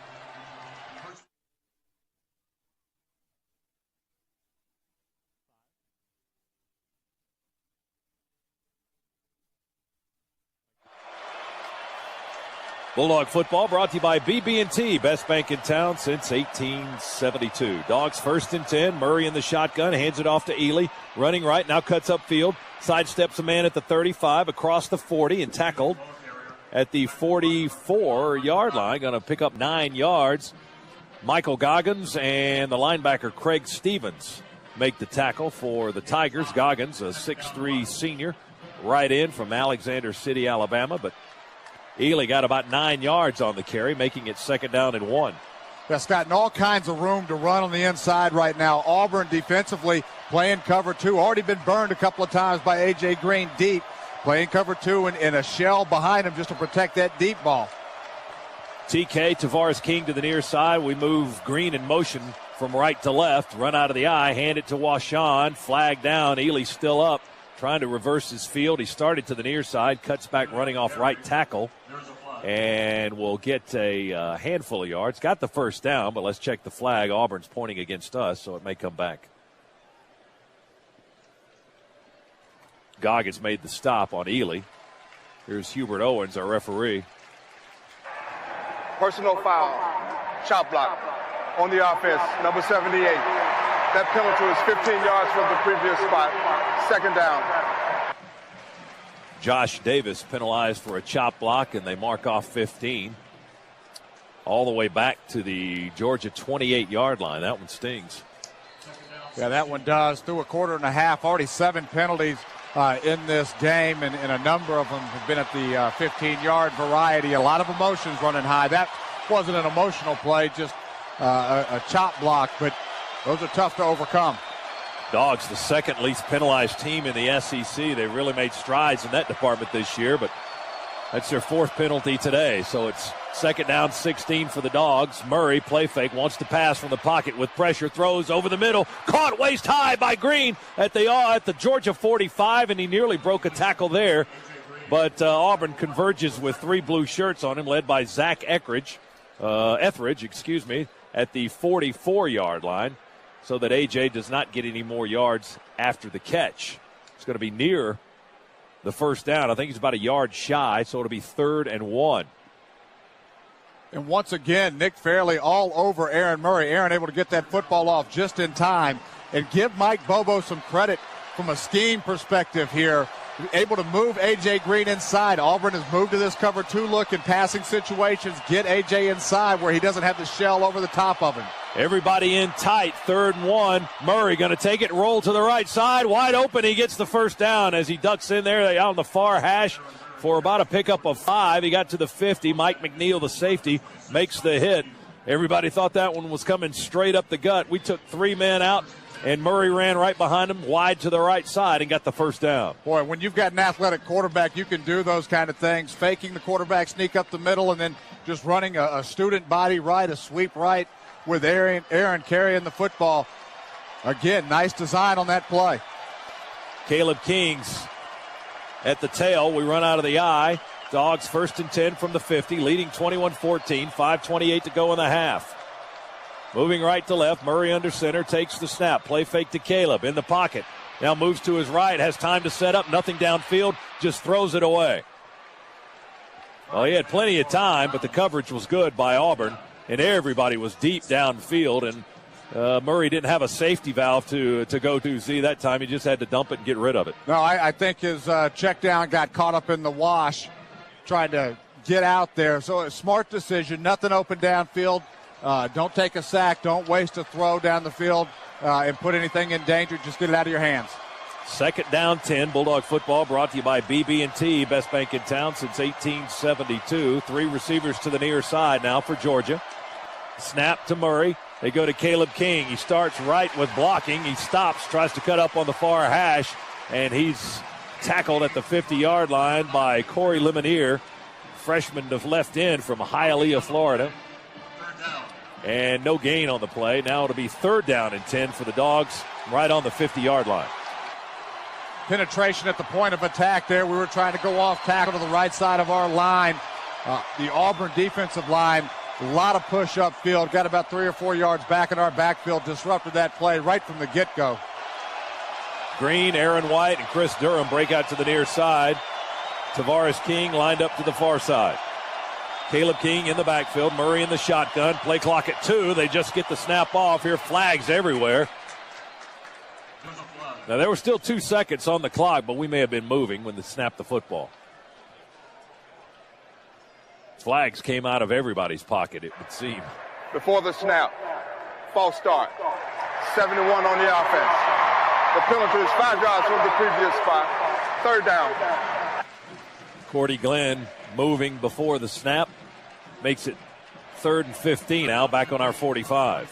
And for the first time today, the Georgia offense looks a little bit confused. Auburn went to a 3-man front there. We're walking linebackers all around for a second. It almost looked like the amoeba defense that you're starting to see in the pros with guys just standing up, walking all over the place. But it took us a little while to figure out what the blocking responsibilities were. Auburn brings 5. Heavy pressure on Murray. We tried to set up a screen to the right. He just has to throw it. Caleb King wasn't ready. The screen wasn't set up. But Auburn got tremendous pressure upfield, led by Mike Blanc, the defensive tackle, a 6'4 senior. And that's going to force us to punt it after the incompletion. 4th and 15, and it'll be Drew Butler coming on to kick it away for the second time, as Butler, for the second consecutive year, named to the semifinal list for the Ray Guy Award. Quindarius Carr back deep to receive for Auburn. He stands on the Tiger 10. They load the line here. They come. Butler gets it away. A high hanging kick, not as far this time. It's going to take an Auburn roll after it bounces on the 22-yard line. And the ball spotted dead at the 20-yard line. And they toss the beanbag up around the 26. So the officials may spot it there, although they've got a guy on the 20 and a beanbag on the 26. We'll see where they spot the football. Timeout here in the second quarter with 3:51 to go before halftime. It's Georgia 21, Auburn 14. Back in a moment on the Georgia Bulldogs Radio Network. Score a touchdown this football season with Nature's Own, the official bread of the Georgia Bulldogs. Perfect for any occasion, from dinner time to game time. The next time you're hosting a big game bash, don't forget plenty of Nature's Own white wheat hamburger and hot dog buns. Both feature the timeless taste of white with the hearty nutrition of wheat and are great with whatever you pull off the grill. For tailgate-friendly recipes and ideas, find us on Facebook or visit nature'sownbread.com. Nature's Own, we are nature's baker. 401. He's unstoppable. Can only hope to contain Joe Pa. Show your Georgia spirit all season long with Nature's Own, the official bread of UGA. Find them on Facebook or visit nature'sownbread.com. 29-yard punt by Drew Butler. Not exactly what the All-American wanted, as Auburn will start 1st and 10 from their own 27-yard line. Dogs lead it 21-14. All 21 of Georgia's points coming in the first quarter. And the offenses, until here recently in the last couple of possessions, had been very strong in this contest. Georgia nearing 200 total yards and Auburn sitting at 167. Yeah, and Georgia offensively, that last series for the first time looked a little bit confused. In that first quarter, they were in a very, very good rhythm, really dictating the tempo and getting Auburn defensively into situations they wanted to see. That last series, that started to change just a little bit. Out of the shotgun, Newton takes the snap, rears up and fires it to the near side. Quick pass to Darvin Adams, caught at the 34-yard line and tackled at the 35 out of bounds by Alec Ogletree, the freshman safety. So a quick pickup of 8 yards, 2nd down and 2 now for the Tigers. Clock is moving at 3.5 minutes with the Tigers trailing by a touchdown, 21-14. Kind of a half-hearted huddle by the Auburn offense. Now they break out of that quickly up to the line of scrimmage, and a quick snap and a handoff to Dyer, and he ran right into a wall. Dyer, the freshman, ran right into 51, Akeem Dent, who looked like 51. Dick Butkus on that tackle, as he didn't give any ground, and Dyer goes down at the 35-yard line for no gain. Now it's 3rd down and 2. Yeah, Auburn, they're almost trying to lull us asleep, acting like they were in the huddle, then very quickly getting up to the ball and going on first down, trying to catch us off guard, and we were, for the most part, outside of Akeem Dent standing there strong. 3 receivers left, bring McCaleb in motion. Newton keeps it, ducks away from a white shirt tackler, and falls forward up to the 40. Marcus Doughton credited with the stop for the Bulldog defense, but Cam Newton just kind of sidestepping guys in traffic inside and picking up 4 yards for a first down. Well, a slight adjustment there by the Auburn offense. They had 3rd and 2 last series, and remember they tried to throw a little quick hitch to the outside that we adjusted to. This time, 3rd and 2, they don't mess around. They go to their strength and run the football. 1st and 10. Newton keeps it on a fake. Now will fling it to the far side of the field and open, and catching it falling out of bounds is Emory Blake. Got the feet in bounds in Georgia territory. He was open, and he caught it at the 35-yard line. A strong arm there by Cam Newton. He flung it to the other side of the field from the near hash. That's a pretty hard throw. Yeah, it is a post corner route there to the outside. But what made that possible is the Auburn offensive line gave Cam Newton way too much time, if you're a Georgia Bulldog, to read that play and then make that pass. But you're one-on-one outside, there's going to be those opportunities. 25-yard gain. They run a reverse. Cody Burns looks to pass. He's running this way, gripping the ball. Now he flings it, and it will be out of bounds. They ran it to Blake. He flipped it to Burns on the reverse, and then Burns looked to pass. Of course, Cody Burns, the former Auburn quarterback, now wide receiver, just had to chunk it out of bounds, as the Dogs had the gadget play covered very well. They had it covered well downfield, and a good job with containment as well. We had a couple of guys in Cody Burns' face. We had Darryl Gamble that was out on the outside as well, chasing Cody Burns down. The incompletion stops the clock with 1:50. Auburn at the Dogs 35. They quickly break out of that half-hearted huddle and up to the line of scrimmage. Play fake, and Newton will throw it out into the right flat to Mario Fannin, and he is tackled at the 33-yard line by the linebacker Marcus Doughton out of Maryland. So down to the 33, a gain of only a couple. Clock still moving at 90 seconds now, and it's 3rd down and 8 for the Tigers. Line up at the Georgia 33-yard line. Newton in the shotgun. A couple of backs stacked up behind the right tackle in the Auburn backfield. Now they shift. That's Eric Smith and Fannin. And now a timeout. Georgia may have called a timeout. I believe they did. Timeout. Georgia. It's their second timeout of the half. 1:14 to go in the first half. Dogs leading the Tigers 21-14. We'll take a timeout. Back in a moment. Georgia Bulldogs Radio Network. Handoff. It's going to go to Fannin running to the right side inside the 20, maybe near the 18-yard line for a gain of a couple. And now Auburn's going to stop the clock with a timeout. Timeout. Auburn. Clock stops at 56 seconds. And the Tigers certainly in scoring range for their kicker, Wes Byram. But they want 7 to try and tie it up. Bulldog football is brought to you by BB&T, best bank in town since 1872. Let's check in with David Shoemate in our Bulldog Network studios for a Charter On-Demand scoreboard update. David, what do you have? All right, thank you, Scott. Coming up at halftime, we'll check the full SEC scoreboard. 2 games already in the books. Tennessee, a win over Mississippi, 52-14. It was Kentucky getting bowl eligible with the 38-20 win over Vanderbilt today in Lexington. Of course, 2 big games coming up tonight. The East will be decided in Gainesville, number 23, South Carolina, and number 22, Florida. And a big game in the West, number 19, Mississippi State, visiting number 12, Alabama. That game kicks at 7:15. We'll look at the entire league coming up at the half. All right, David, thank you very much. Kentucky, I believe that's only their second conference win. If they lose to Tennessee, they'll be 2-6 in the league and go into a bowl. Great season, guys.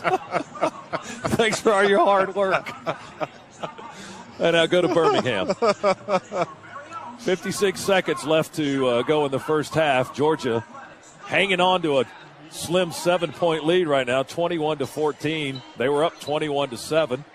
And you get the feeling that Auburn's offense really not on the same page with everybody because we're not seeing it today like we've read about and seen on television all season long as the way this team has just racked up points and yards all year. But you're seeing glimpses of it, and you can tell when Cam gets the ball in space, he's able to really make and do some damage. He's got 15 carries, 90 yards on the ground. Started to throw it a little bit more here as well. He's thrown it 10 times. He's got 8 completions for 93 yards.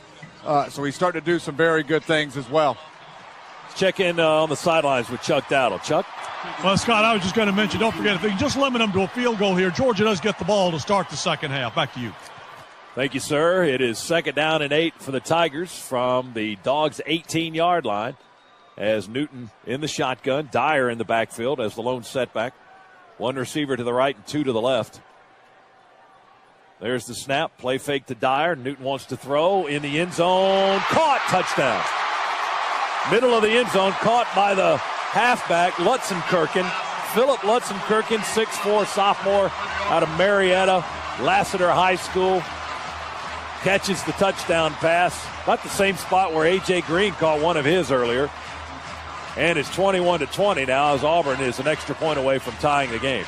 Well thrown football there by Cam Newton. Dogs played cover 2, had it pretty well defended, but Cam Newton able to find a soft spot in the middle of that 2-deep zone. Here's Byram for the point after try. The kick is up, and the kick is good. And we are tied at 21, so Auburn with 14 unanswered points to erase Georgia's 21-7 lead.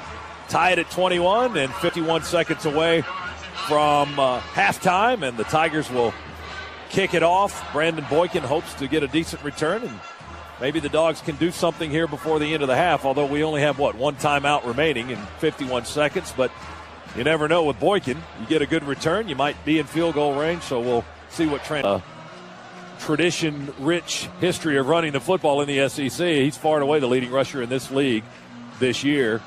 Auburn 21, Georgia 21, and the Tigers will kick it off here momentarily as they try to capture the Western Division crown and punch their ticket to the Georgia Dome for the SEC championship with a win over the Dogs today. Georgia trying to derail Auburn's plans, at least temporarily, and become bowl eligible with its 6th win of the year. Needless to say, a victory over the number 2 team in the country would do wonders for your team.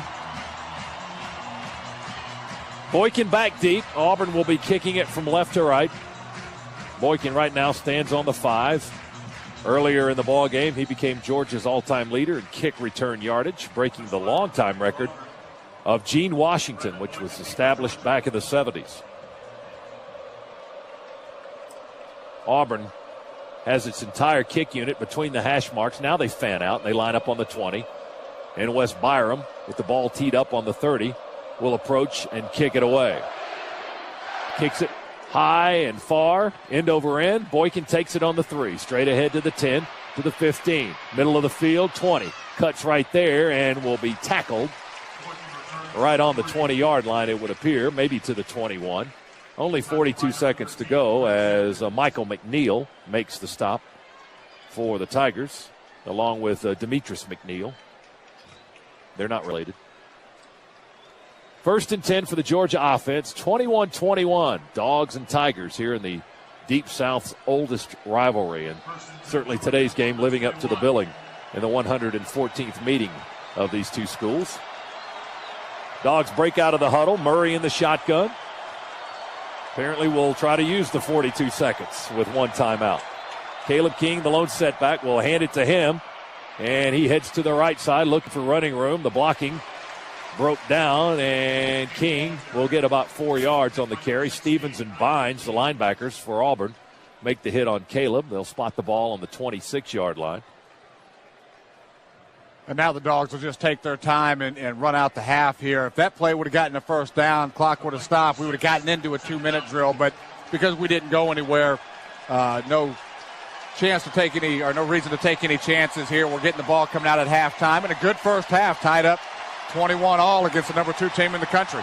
Yeah, no question. You'll certainly take that as the Dogs jumped out to a fast 21-0 lead, or 21-7 lead, excuse me. Auburn had a 7-0 lead, and then the Dogs answered with 3 straight touchdowns, but the Tigers come back to tie it up on the 18-yard touchdown pass just a few moments ago to make it 21-21 going in to the locker room at halftime. We'll talk with Coach Mark Richt, get some quick comments from him in just a moment as we head into the locker room. And the Dogs have to be pleased with a 21-21 score against the number 2 team in the nation on the road going in at halftime. They'll talk about it and come out and hopefully play an inspired 30 minutes of football as we head down the home stretch. And Chuck Dowdle's interview with the coach will be brought to you by AT&T. Rethink possible as we stand by and wait in line. This is like waiting at the DMV. Let's send it down to Chuck as he gets ready to talk to the coach. Chuck. Coach, you're going toe-to-toe with him. You expected this. Yeah, I knew it was going to be a good ball game, and, it's really about 0-0 with 30 minutes to go. That's SunTrust solid adjustment. SunTrust live solid, bank solid. Z, what will the Dogs adjust at the intermission? I think we've done a lot of things really well. If there's one thing to adjust, when we go man-to-man and we're dropping that 8th or 9th guy in the box, we've got to bring our cornerbacks up. Too many times we're allowing the quick passing game for Auburn to be too easy. So we're 7 or 8 yards off. We need to move our cornerbacks up to about 3 or 4 yards, force Auburn to make a decision, either to convert that quick hitch into a fade, making Cam Newton throw the football downfield, or sitting on some of those routes to make it disruptive. And now Lowe's brings you Grading the Team, the official tailgating destination of the Georgia Bulldogs. Lowe's. Z, how did we do as far as containing Cam Newton in the first half? Outside of the first series, I think we did pretty well. The first series, we allowed Cam to get outside of contain. We missed a couple of tackles. after that first series, we've done a good job. This Auburn offense is still going to score points. You're not going to stop that. You just have to make them work for it, and we did it pretty well after that first series. All right, 21 apiece, getting set for the second half. Let's go down to the sidelines and Chuck Dowdle for Cook's Pest Control Sideline Report. Chuck? Well, Scott, I can tell you that in that Bulldog locker room at halftime, a lot of pride, a lot of confidence. Very proud of the way they played in the first half, and a lot of confidence that they can continue this kind of intensity for the next 30 minutes. They knew coming in it was going to be a 60-minute battle. They expect it to be nothing less. They don't want to be the team to beat themselves, though, with penalties or turnovers. So far, so good on that. They've stopped themselves with some penalties. That they've got to correct here in the second half. But other than that, very proud of the way this first half went. All right, Chuck, thank you. As Wes Byram has it teed up and ready to kick off on the 30-yard line. Brandon Boykin is back deep for Georgia. The up men, Munzenmeyer, Chappis, and Derek Rich standing on the 15 and the 20 to provide the wedge for Boykin. 21-21 as we get set to start the second half. Here's Byram's kick and an onside kick, and he kicks it to himself and may have recovered it. An onside kick by Byram. He just topped the ball. It went bouncing. He went laterally with it and fell on the football. And let's see where they spot it. They are spotting it on the 41-yard line. Auburn has a man down.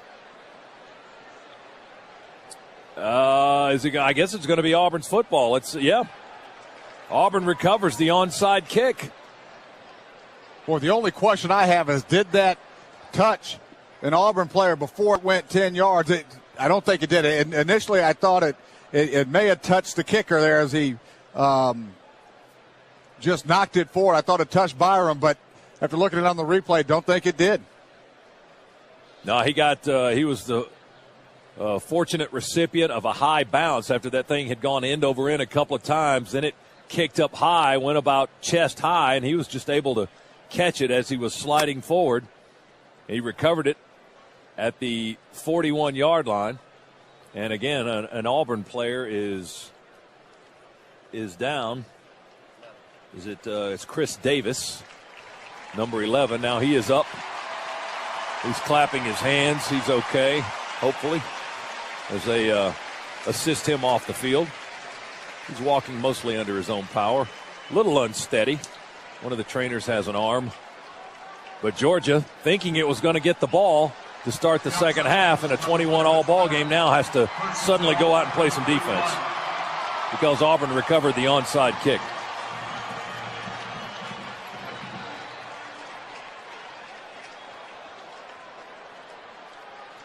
Tigers with 240 yards of offense in the first half. Georgia with 203. And now before the Tigers can snap the football, Previous play is under further review. The officials stopped the game for what you just heard. Hubert Owens tell us. So during that injury timeout, that wasn't enough time to look at the replay. I guess not. They want to look at it a little more in depth. And we'll look at the replay, too, while they look at it, as Byram just topped it with his right foot, and the ball went bouncing. And it's got to go 10 yards, of course. And from that angle, it looked like it did. It looked like it was across the 40 before he made contact with the football, and he made a sliding catch. But we'll see what the replay official thinks. It's time to tell you about the Publix tailgater of the game. Tailgaters, you can submit your favorite tailgate photo, and you can win a $100 gift certificate to Publix and have your photo on the video board of a Georgia football game. Just email your photo to ugaafotos@gmail.com or go to georgiadogs.com. Publix, where shopping is a pleasure. And this may be wishful thinking on my part, but after taking a look at that replay again, I think Byram got his hand on the football about at the 9.5-yard mark and helped it forward. Really? Just before. Now, the angle was not very good, but he got his hand out there and got his hand on the football. Yeah. From this angle, it's got to be conclusive evidence. From this angle, I'm not sure if you can actually say that, but they may have a few different angles that they're looking at. Hopefully, one that's right down the line to get a view on it. But it sure looked like he got his hand on it right before it went 10 yards. Well, they're going to look at it for a while. What is this, the second play they reviewed? They reviewed the Cam Newton touchdown, the 31-yard touchdown, the first score of the game, for an extended period of time. After marking it out at the 1 or inside the 1, they determined he scored. Now, after further review, the ruling on the field is confirmed. Touchdown. Yeah, it was very close. You never had an angle right down the line, though, on the 40-yard. I mean, they don't have a camera on every yard line every 10 yards, so it was tough to tell from that angle. But it looked like it did go the 10 yards from the angle we were just looking at on the replay. So Auburn has it. Onside kick to start the second half, and they've got good field position at their own 41-yard line. Bulldog football brought to you by BB&T, best bank in town since 1872. Newton in the shotgun, handoff to McCaleb, and they run a reverse to Terrell Zachary coming this side, 50, 45, 40, breaks a tackle down the sideline, 30 and out of bounds. Where? 29-yard line. Akeem Dent pushes him out on the near sideline. Handoff to McCaleb, flip the pitch to Terrell Zachary. Those big, long, wide receivers, 6'1", 210, a senior from Wadley, Alabama, all the way down to the Georgia 28-yard line. Boy, and we lost contain on that play immediately. Nobody there to stop that reverse. Quick 31 yards. Here's Dyer on the handoff, straight ahead, bulling his way up down to the 25-yard line. Dent with another tackle for the Dogs. And Georgia's got a player shaken up. DeMarcus Dobbs shaken up on the play, laying face down on the turf right now.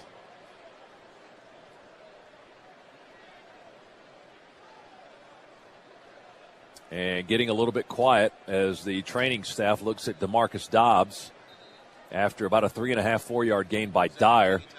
And they're going to stop the clock here for an injury timeout. Just underway, not quite a minute into the second half. Third quarter score, Georgia 21, Auburn 21. Timeout. Play KrogerLottery.com. Visit GeorgiaLottery.com for free details.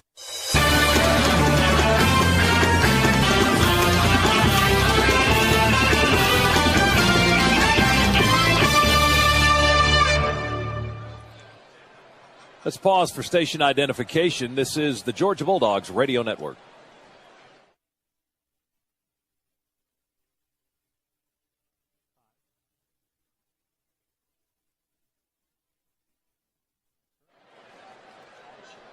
Well, the good news is that the senior defensive end, DeMarcus Dobbs, was able to get up and walk off the field under his own power. We'll get an update on his injury from Chuck Dowdle in just a little while. Right now, Auburn has it on Georgia's 25-yard line, 2nd down and 6 in a 21-all ball game.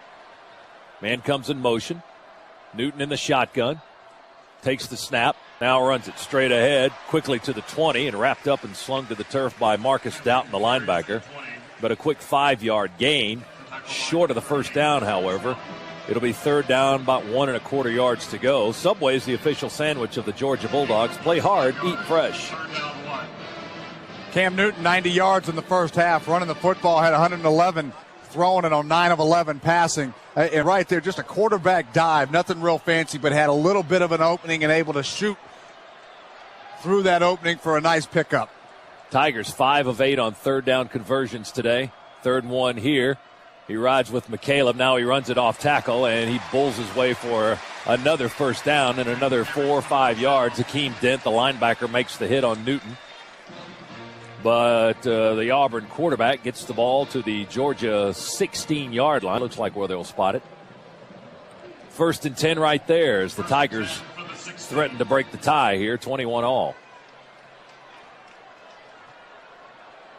Newton in the shotgun, flanked by 2 backs. Now they bring a man in motion behind him. He hands it off to Dyer, sweeping to the right side. And D'Angelo Tyson is going to grab him at the 15 and yank him back. So not a whole lot of room for the freshman. Justin Houston also in on the tackle for the Dogs. They may say he got to the 14-yard line, give him about 1.5 yards, maybe 2. Call it 2nd down and 8.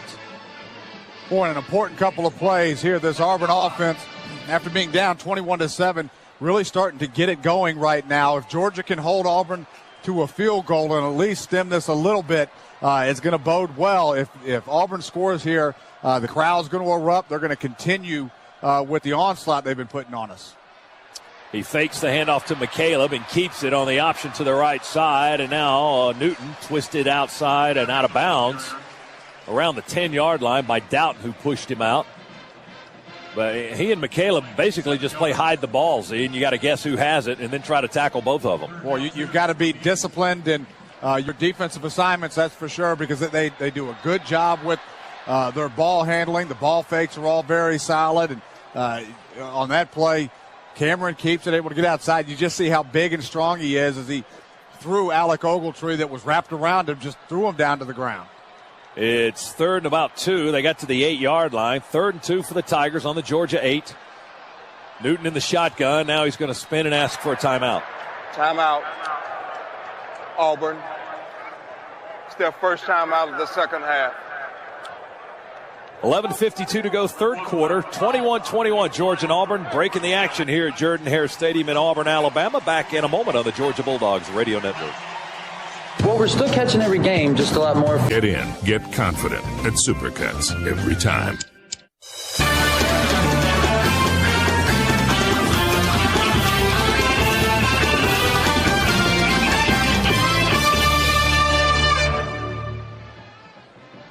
Third and 2 coming up for Auburn. Third quarter, 11:52 to play in a 21-all ball game. Coming up after the game tonight. Stay tuned for plenty of Georgia Bulldog programming. Dog Talk coming your way as we broadcast live from Hotel Indigo in downtown Athens.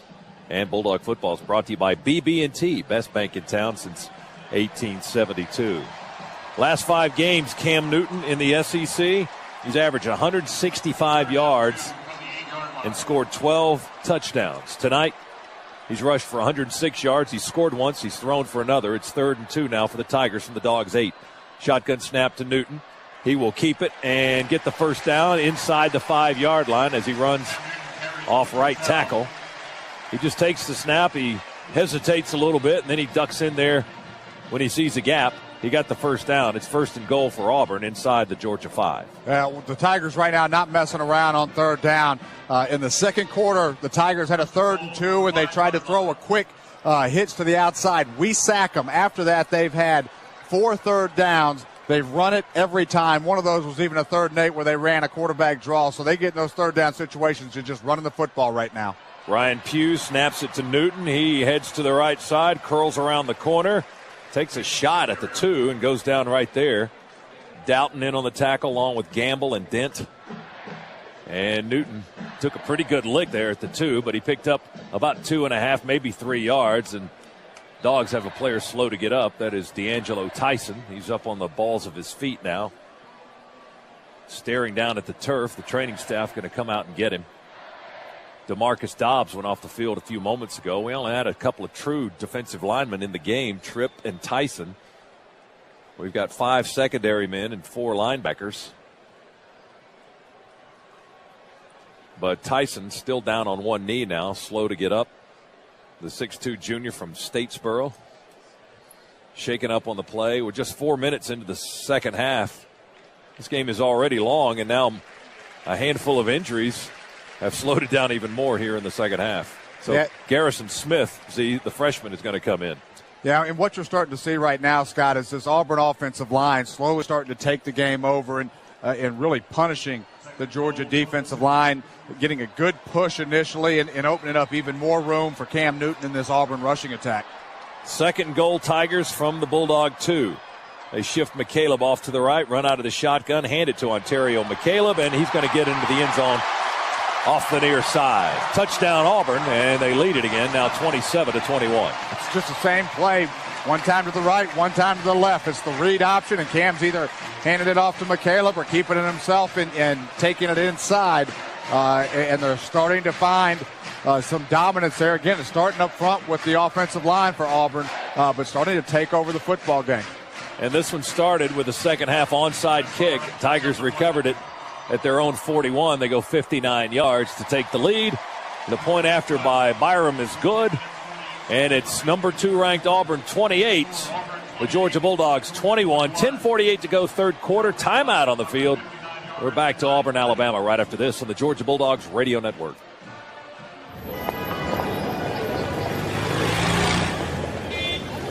The financial landscape keeps changing. It's tough to navigate. Full of too many followers and not enough leaders.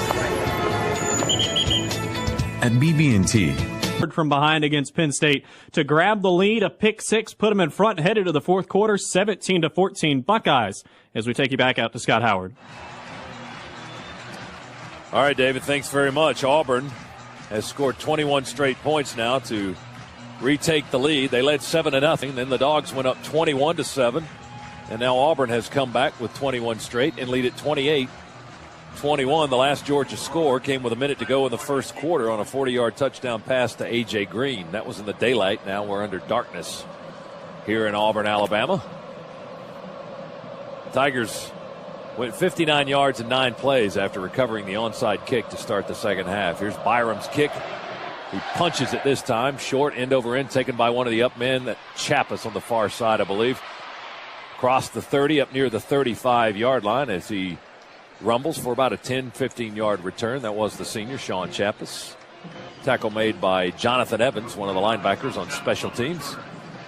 They'll spot it on the 34. Dogs go right back to work. Big half for A.J. Green in the first 30 minutes. 5 catches, 114 yards, his 7th career 100-yard receiving game. He's already scored a couple of touchdowns. We might start going back to number 8 a little bit more. I formation, 1st and 10 from our 34. Now Murray out from under center to check off at the line of scrimmage. Play clock, plenty of time at 12. And he'll hand it to Caleb King, who runs to the left side, and King is going to be dragged down by his jersey from behind after about a 2-yard gain across the 35 to the 36. Sean Chappis leading the way. Off to the left, trying to hold onto his block, but the Auburn defender fought it off. Craig Stevens was the man who fought off the block and made the tackle. Let's go down to the sidelines and Chuck for Cook's Pest Control sideline report. Chuck? Scott, I just want to verify what Eric was talking about earlier. They've let this crowd back in the game now. It is extremely loud down here. Yeah, they've been rattling our cage the whole game, although that 21-7 start by Georgia quieted him a little bit, but they were ready for the long haul. Murray, play fake, in the pocket. Now flushed out, nowhere to go. They wrap him up at the 30, maybe the 29, and drop him right there as Nosa Igwe gets his 2nd sack of the ball game, and that's the 3rd sack of Murray by the Auburn defense. Loss back to the, where do they spot it? The 29, perhaps? Going to be a loss of 7. Aaron tried to step up in the pocket, but there was nowhere to go with big number 94 staring at him right in the face. 3rd down and long for the Dogs, 3rd and 15. Well, we've seen this happen a couple of too many times here. After that first quarter, Georgia just hasn't had the football. Only 12 and a half minutes time of possession. Auburn's had it over 21 minutes in the game. Auburn's defense stepping up, moving back. Murray pump fake. He throws deep. There's Chris Durham made the catch in Auburn territory. Went up over the defender at the Auburn 45 to Sharvin Bell.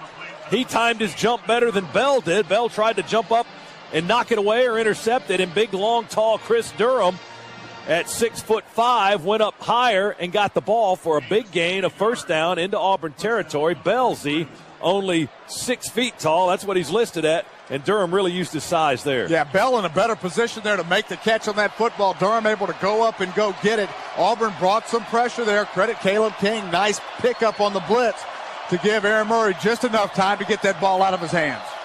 1st and 10 from the Auburn 43. Murray going to go deep again. He got a man down the middle. Caught! Tight end, Orson Charles between the hashes. Inside the 10 at the 7. Darren Bates, a linebacker in coverage, made the tackle. Boy, and Bates had him covered very well on top of it all, but just a perfect thrown pass by Aaron Murray deep down the field. Auburn playing cover 2. Their safeties got extremely wide. Middle of the field completely wide open for Orson Charles to go exploit it. 36-yard pickup. Dogs 1st and goal from the Auburn 7. 8:17 to go, 3rd quarter. We're down by a touchdown, 28-21. Ben Jones up over the ball as the Georgia center. We run out of the eye. Ely's the tailback. Chappis is the full. Murray takes the snap. Fade to the left. A.J. Green. They battle for it. It is incomplete. Ball landing just out of bounds in the far left corner of the end zone. Damon Washington in coverage over on that far side as he and A.J. were pushing and shoving, trying to fight for position on that ball, but it was incomplete. It'll be 2nd and goal from the 7. And tough to throw a fade against that technique. Washington outside technique. A.J. had to stem him up first to get on top of him. If he continues to play outside, still in a one-on-one situation, look for us to come back with a slant. But I would anticipate Auburn moving to some kind of bracket outside on A.J. and not keeping it one-on-one. Green and King out to the left, stay in the eye with Ely. He gets the ball, runs behind Chappa, straight ahead. Ely, touchdown! What blocking by the middle of the Georgia line, the fullback, and Ely followed those blocks right into the end zone. Ben Jones flattened his man. He poured syrup and butter on him after he pancaked it. He did, and he stayed there a while to lick the plate because he didn't want to get up off of his guy. Here's Blair Walsh to try and tie it for the point after. The hold by Butler is good, and the kick is up and away, and it is good. And we are tied again at 28. That Georgia touchdown brought to you by AirTran Airways. Go. There's nothing stopping you. 7:54 to go, 3rd quarter. The shootout continues. Georgia 28, Auburn 28. Back in a moment, Georgia Bulldogs Radio Network. He's really...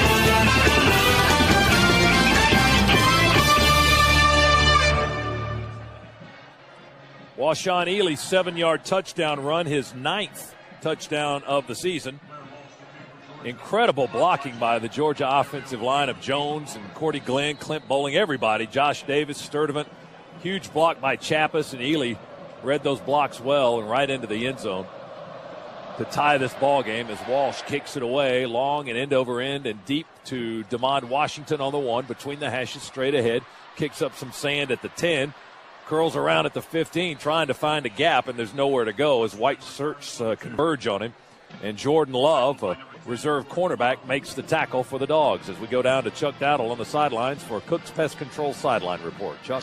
Scott, I think there's no way that we can overestimate or overstate, I should say, the catch that Chris Durham made and what it did for the spirits on this Georgia sideline when he went up and stole that ball. And I mean, took it out of the hands of Tasharvin Bell to keep that drive alive, which ends up getting the Bulldogs back in here and kind of slowing down this Auburn momentum. It was a huge play, no doubt, and Aaron Murray on target on that drive. He's now 9 of 15 for 201 yards and 3 scores. Auburn quickly breaks out up to the line, give it to McCaleb on an end around this way. McCaleb with running room, quickly 40, 50, now in Georgia territory, 40, and forced out of bounds after a long run at the Georgia 33-yard line. It's the same exact thing. We're losing contain right off the bat. Auburn's seeing it. They're going back to that reverse. Now, they've done it out of a couple of different looks, but from a defensive end position, we are crashing right now. Absolutely no one there from a contained standpoint. 48-yard pickup. They hand it to Dyer, running right tackle. Quickly, the offense just right back, shoving it down our throats here, already down to the 25. And a quick burst for about 8 more for Michael Dyer. No huddle offense for Auburn. Ball just shy of the 25. It's 2nd down. Washington leaves the ball game for the Dogs. Quick snap to Newton. They run in their backs. Here's Dyer. He shoots right through the middle. Veers off to the near side, down to the 14-yard line. Doughton tackles him, but Auburn not giving us a chance to catch our breath. They're quickly down to our 14-yard line. They've moved this ball all the way downfield from their 19 to our 14 in the blink of an eye. Boy, Scott, we're like a deer in headlights right now. We're having a hard time getting lined up, not even close to playing at the level we can. Here's Dyer again, running straight ahead, and it's a dire moment for Georgia's defense. We tackle him at the 10 to stop him after about a 4.5-yard gain. Alec Ogletree pulls him down. But Auburn with a 2nd down and about 6 from our 10-yard line, threatening to let us enjoy tying the ball game for only a matter of seconds. They've got such a multi-pronged rushing attack. It's just incredible. 2nd and 6 from our 10. They're moving right to left. They bring a man in motion to the near side. That's Eric Smith. Snap it to Cam Newton. Hand it to Dyer. He's angling to the near side with blocking. They're just pushing our guys out of the way down to the 5-yard line. Ogletree again on the stop.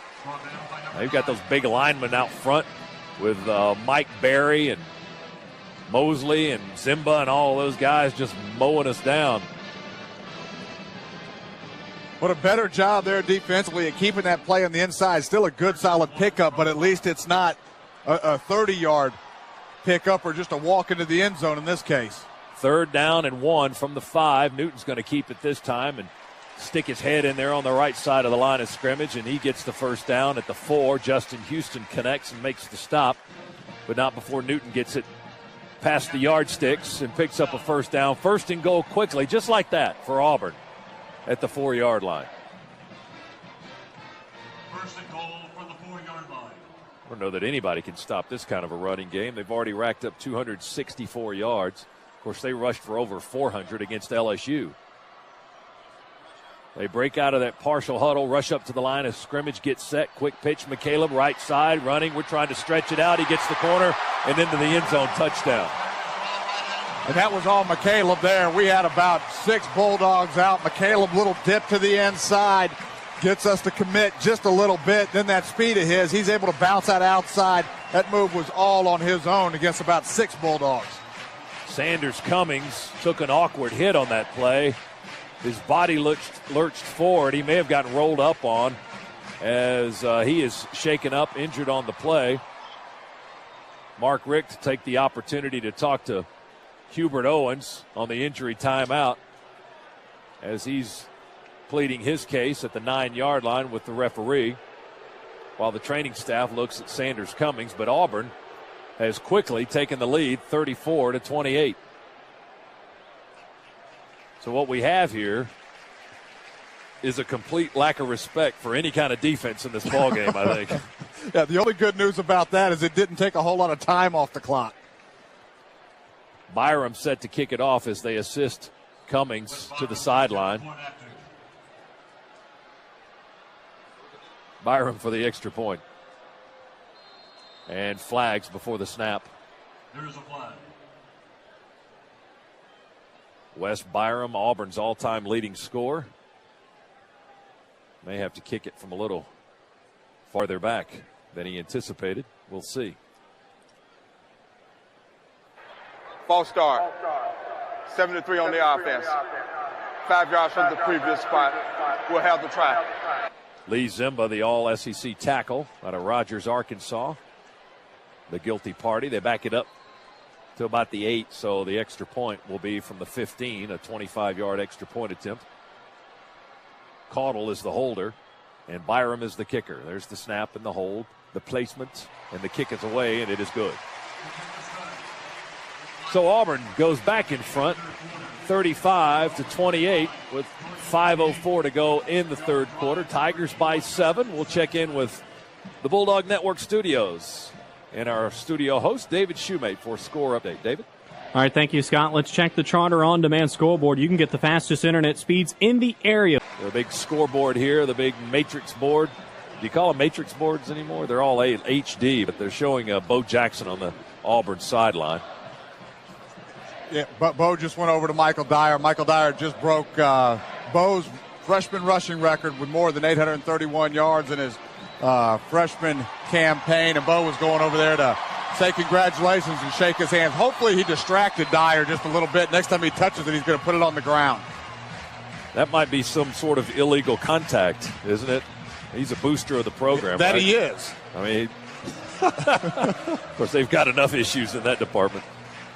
But leading here tonight, 35-28 over Georgia. Brandon Boykin back deep to receive yet another kickoff from Wes Byram. Now the Auburn kick team kind of divided in 2 halves, one on each hash mark, and now they spread out and line up across the 20. 5:04 to go in the third quarter. Here's Byram's kick. Remember, they started the second half with an onside kick. They recovered. Byram drills it 3 yards deep in the end zone. Boykin wants to run it out. 10, heads laterally across. He avoids the first wave of tacklers and then stumbles down at the 8-yard line. Brandon Boykin wanted to make a big play there, but it kind of blew up in her face as the tackle is made by Demetrius McNeil. And the Dogs will start deep in a hole now on their own 8-yard line. Yeah, and Boykin slams the ball to the ground as he's on the 8-yard line, getting up. Knew he made a mistake there trying to pull that one out. Wanted to make a big play. It's easy to get caught up in the emotions of this football game, but all that did was electrify this crowd even more. Dogs break the huddle, 1st and 10 on our own 8. Well, we've been able to answer Auburn for the most part tonight, but we trail by 7 right now. I formation, Caleb King the tail, Murray under center, Green and Tavares King to the near side. There's the snap, toss it back to King. Caleb hit at the 10, spins forward to the 11-yard line. He had up a good head of steam, but ran into Josh Bynes, the middle linebacker, the senior from Lauderdale Lakes, Florida, and Michael Goggins, the right end. He got 3 yards. Let's go down to the sidelines. Chuck Dowdle with an update. Chuck. Yeah, Scott, we've got the attrition continues here for the Georgia defense. Sanders coming out now with a right ankle injury. All right, thanks, Chuck. And DeMarcus Dobbs is already out, so 2 starters on our defense are on the shelf right now. 2nd down, and we throw it to Green on the near side. He catches it at the 10. He's tripped at the 13 or 14-yard line. A pickup of a couple. They spotted at the 14-yard line. It's going to be 3rd down and 4 for the Dogs. DeMond Washington took A.J.'s legs out from under him. First catch of the second half for Green. He had 5 over 100 in the first half. He's now 6 for 117 in the ball game. Crowd is definitely back into this thing. Scoreboard says let's get loud, and the 85,000 plus are obeying. Murray in the shotgun, 2 receivers left and 1 to the right for the Dogs on 3rd down and 4 from our 14-yard line. 4 seconds on the play clock. There's the snap. Murray from the 6, pumps, throws, in and out of the hands of Aaron White, the tight end, over the middle. He had a man trailing him. Looked like it hit off his hands from this angle, and there's a flag back in the backfield. It may be a late hit on Murray. Let's see. I think that's exactly what it is. Fairley again. Personal foul, roughing the passer. Number 90 on the defense. 15 yards from the previous spot. The penalty carries an automatic 1st down.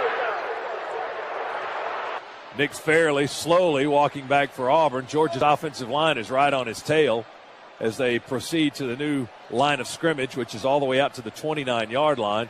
And Fairley with a nasty shot with a helmet right in the small of the back on Murray. Now, fortunately, he's got back pads, but his neck just snapped like a chicken. Boy, let me tell you. Buried right in the back. What a dirty hit. If he's in the NFL, Fairley, he just got fined $75,000 for that hit. That was cheap. It was 3 steps late and speared him with the back of his helmet. Holy smokes. Dogs 1st and 10 at the 29. I formation. Murray back to pass. Pumps to the left. Now going to flush out and run to the near side and just throws it away into the Auburn bench. Had to get rid of it. There was no one there in the neighborhood. That'll make it 2nd down and 10 for the Dogs. Clock stopped at 3:31 here in the 3rd quarter. Good decision there by Aaron Murray just to throw that one away. And just going back to that shot, it's one of the cheaper shots I've seen all year long. And there's got to be some frustration on Fairley's part. Hasn't been able to get to Aaron Murray yet today. He's been close a couple of times, but just nothing in the game would call for that. Caleb King, the tailback, will stay in the eye. Murray, handoff. Caleb straight ahead with a block. 30, 35, 40. Caleb King pulls away, spins down to the 45-yard line. King with a quick 16-yard run. Etheridge makes the stop, and Etheridge is also slow to get up. Chris Durham with a block out front along with Sean Chappis to help spring Caleb King for a sizable run. As the Dogs get close to midfield on their own 45-yard line, driving out of a hole. This possession started on our 8-yard line. We trail 35-28, getting late in the 3rd quarter.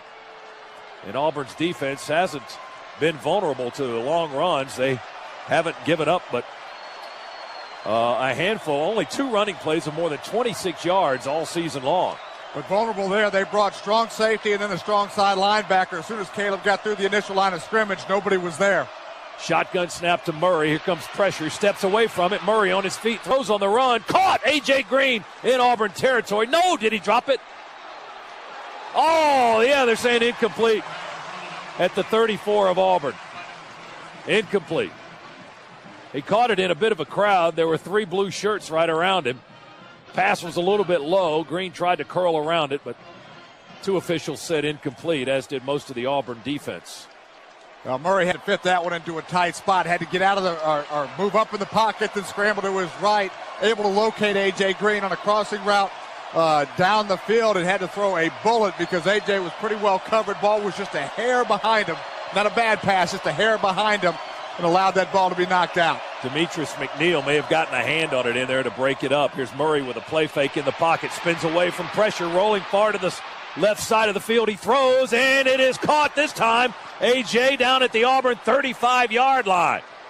A.J. goes down right there, but he picks up 20 yards. Mike McNeil, the safety, on the tackle, although he didn't really make contact. Green caught it and hit the turf, but the Dogs get a big first down and move into Auburn territory. Boy, that is a scary pass as Aaron Murray escaped, running to his left, had to throw that ball all the way back across his body to try to get it to A.J. You can't quite see what's coming that way when you make that pass. Fortunately, nobody there. A.J. able to haul it in.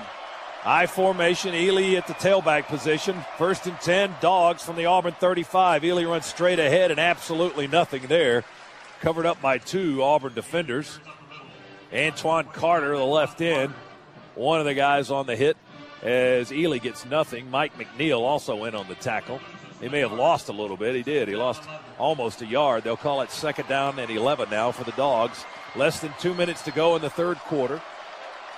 Georgia trailing the 2nd-ranked Auburn Tigers 35-28. Auburn again bringing safety pressure on that play. This time a little adjustment. Brought it inside, more of a run blitz than from the outside as they have been doing. A.J. Green to the near side, stay in the eye, play fake to Ely. Murray with time, steps up, throws over the middle, sliding catch, A.J. Green again. He's going to the turf and making those grabs at the 15-yard line. He made that one. A pickup of 21 yards for A.J. Green. That's his 7th catch of the night, 137 yards. He's nearing career-high numbers. Good job with Sean Ely and Sturdivant, Glenn, Jones, Bowling, Davis, the entire offensive line. That play took a long time to develop. Our offensive line, just a stone wall keeping the Auburn defense from getting to Aaron Murray. Correction, that's A.J.'s 8th catch, 157 yards, almost a career high. 1st and 10 for the Dogs from the Auburn 16-yard line. Handoff, Caleb King running wide to the left side, breaks one tackle. Now heads downfield, 15 down to the 12, and piled up right there. Zach Clayton, the defensive tackle on the far side of the field, leaving a covey of blue shirts to make the stop on Caleb King. He got a few yards on the play. We'll see where they spot the ball. Looks like they spot it on the 11-yard line, so give him about 5.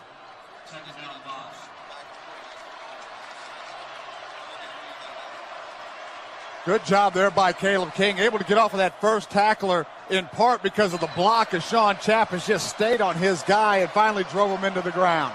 2nd and 5 for the Dogs from the Auburn 11. We're down by a touchdown. I formation, King, the tailback, play fake. Murray goes to the end zone, too high, incomplete.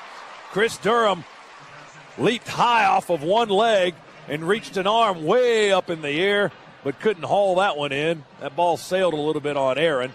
The incompletion brings up 3rd down and 5 now for the Bulldogs. Boy, he's going to want that one back, too. Had exactly the look that he wanted. A.J. was in the slot, Chris Durham outside. Auburn bracketed A.J., so Chris Durham one-on-one outside and had his man beat on the skinny post.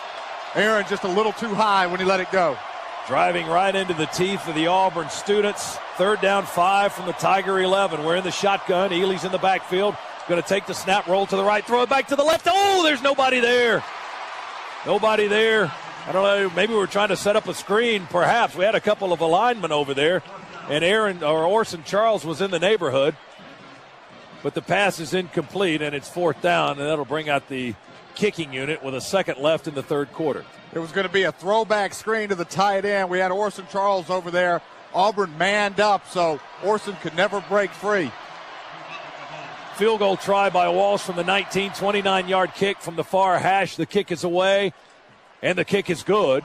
We get 3 out of it, close the gap a little bit. It's Auburn 35 and Georgia 31. That's the last play of the third quarter. 15 to go. We're down by 4, hanging in there with the number 2 team in the nation. Auburn 35, the Dogs 31. Timeout. Back in a moment. Georgia Bulldogs Radio Network. You have 3 new voice messages. Message 1. Mike, it's Taylor. Here at Jordan-Hare Stadium in Auburn, Alabama, time for Regions Bank in-game recap. If you're ready for a better banking experience, switch to Regions today. Regions Bank, proud to be the official bank of the SEC. So Blair Walsh makes it a 35-31 contest with a 28-yard field goal. Good-looking drive. Georgia just able to finish in the end zone. A 12-play, 81-yard march. Started at our 8. We get Blair Walsh with his 18th field goal of the year, but Aaron Murray having a big night. He's 12 of 22, but for 244 yards, 3 touchdowns, no interceptions. A.J. Green, a couple of scores tonight, 8 catches, 157 yards. The 8 catches matching his career best, something he did against Arizona State. For Auburn, Cam Newton, 21 rushes, 113 yards. Ontario McCaleb scored 3 touchdowns. And that's the story of the ball game as Walsh kicks it off high, end over end, deep, taken by Washington on the goal line. Straight ahead, 10, 15, stumbles at the 17 and falls forward to the 20, maybe the 21-yard line as Sean Williams gets out of there. One of the men making the tackle, Logan Gray, also in on the hit, as was Christian Robinson. So Auburn comes back on offense, 1st and 10 from their own 21. Their last possession lasted about... seemed like it lasted about 90 seconds at the most. They went 81 yards in 7 quick plays. And McCaleb scored his 3rd touchdown of the ball game. It's 35-31, Auburn leading Georgia. And, Scott, we've got to keep contained right now. The past 3 or 4 drives from this Auburn offensive team, we have lost contain. It's resulted in big plays. See if we can make that correction coming out on this series. Auburn in the shotgun, takes the snap, and hand it off on the misdirection to McCaleb on the near side. And McCaleb cuts upfield at the 21 and gets to the 25. Cornelius Washington, the defensive end on this side, or outside linebacker, makes the tackle at the 25-yard line after a 4-yard gain. Newton rears up. He fakes the pass to the right. He's got the ball in his other hand, and he just holds it behind his back. McCaleb comes around behind him and takes it. And he got 4 yards out of it. That's the second time they've run that play. But a better job there with playing our assignments and not getting sucked in on that fake screen pass. Again, just another way to take advantage of defensive ends that are crashing too hard. They ran it earlier in the game, had a big run. It got called back. They do it again there where we defensed it pretty well. Play clock down to 3. They flare a man out to the far side, and Newton going to take the snap, hesitate, run behind a big offensive lineman, angling towards the left. Gets up to the 30-yard line, short of the first down. Bakari Rambo, the safety, comes up to make the hit. And it'll be 3rd and about 1 for the Auburn offense. And, that's the situation they've been in most of the night. 3rd and short, over and over and over. Boy, I'll tell you what, it's now 6 out of the last 7. They've been in 3rd and short. The 3rd and long they had was a 3rd and 8. They ran a quarterback draw for the first down. But you're right, too easy for them when it's 3rd and 1. And they're 8 of 11. On 3rd down, now make it 9 of 12 as Newton pushes his way straight ahead after he faked the handoff. And Newton going to get 2 or 3 yards on the carry. Alec Ogletree, Akeem Dent, D'Angelo Tyson on the tackle for the Dogs, but Auburn gets another first down. Their 19th of the ball game. We've got to get some penetration and get some kind of tackle for loss or limit what they're doing on 1st and 2nd down. If they live in 3rd and short, for the remaining part of this game, it's going to be a tough hill to climb for this Georgia team. Newton in the shotgun. We may have moved. Flags down. Newton just keeps it and runs and gets what he can straight ahead. He gets near the 35. Akeem Dent with the stop, but the Dogs may have been offsides. Flag on the play. Georgia's had 5 penalties tonight, and Auburn's had 5 penalties. My vote is that they moved first, not us. Just wishful thinking, though, I think. Here's Hubert Owens, our referee, who will give us the explanation as soon as he gets all the information from his crew. Offside. Defense, number 58, in the neutral zone at the snap. 5 yards from the previous spot. First down. So that makes it 1st and 5 from the Auburn 37-yard line. Auburn's last punt came early in the 2nd quarter. They didn't punt in the 3rd quarter. We need them to use their punter. Yes, we do. They lead by 4. 12:43 to go in the ball game. Newton's going to throw. Reaching out, making the catch at the Tiger 45 is Emory Blake, and then he cuts upfield on the Georgia sideline. And Akeem Dent runs him out of bounds at midfield. But it is going to be another Auburn first down. And that is Cameron Newton's first pass of the second half. 13-yard gain for the Tigers. Newton with a handoff to Dyer, swings around the left corner and tries to angle back towards the middle of the field, but Ogletree stops him in Georgia territory at the 45-yard line, but another 5-yard gain. They just take 5 here, 13 here, 5 more here. I mean, you rarely catch them behind the line of scrimmage. They're at the Georgia 45, second down and 6, they say. Tigers lead by 4, 35-31. They snap the ball. Our offensive line stays still. Flags on the field. Newton's running to the near side with all 5 offensive linemen just holding their ground. Only the skill guys moved, and flags came out from both sides of the field. Akeem Dent and Boykin make the stop on Newton, who ended up being tackled at the 41 in front of the Tiger bench. Now the referee's going to try to figure out why they dropped the flag.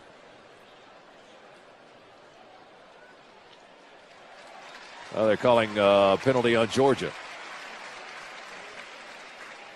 So they snapped the ball. The offensive lineman didn't move. And Newton just took the snap and started running to the right. If I'm Cam Newton in the film room tomorrow, I have a conversation with my offensive line. Defense, number 42. The penalty is 5 yards from the previous spot. Second down. That urges them, if the ball is snapped and we've got a free play, that it's okay to block somebody, or at least try to. Well, they deserve to play off, I guess. They've rushed for almost 300 yards tonight. So they're up to the Georgia 40 now. Well, they actually spotted on the Georgia 41. Newton in the shotgun, 3 receivers to the near side, 1 to the far side for the Tigers, who lead it by 4. Long snap count. Give it to Newton on the snap. Starts up the middle now. Hits another gear and heads to the outside and then just dives head first into the turf around the 37 or 38-yard line, but he got the first down. Clock moving at 11:14. We're in the fourth quarter. Newton's run for 120 yards tonight. 123 make it after a 3-yard gain right there.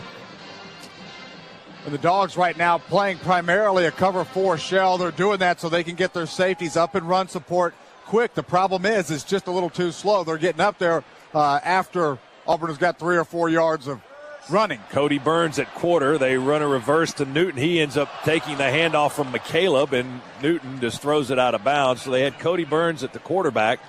They ran McCaleb going to the left side. He flips it over to Newton, and Newton ended up passing the football out of bounds because everybody was covered up. They've got a lot of trick plays in the bag, and not too many of them have been successful tonight. But they throw a lot of different looks at you. The Georgia defense right now, we've had to battle through some injuries tonight, but look, out of gas. The push that we were getting early on in the game has seemed to disappear.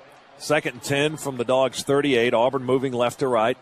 Newton in the shotgun, fires a bullet to the near sideline. He stepped out of bounds at the 27-yard line. Darvin Adams, that's only his 3rd catch. He's been Auburn's leading receiver this season, but he's been fairly quiet tonight. Adams, a 6'3 junior, made the catch on the Tigers sideline, stepped out of bounds at the 27, a gain of 11.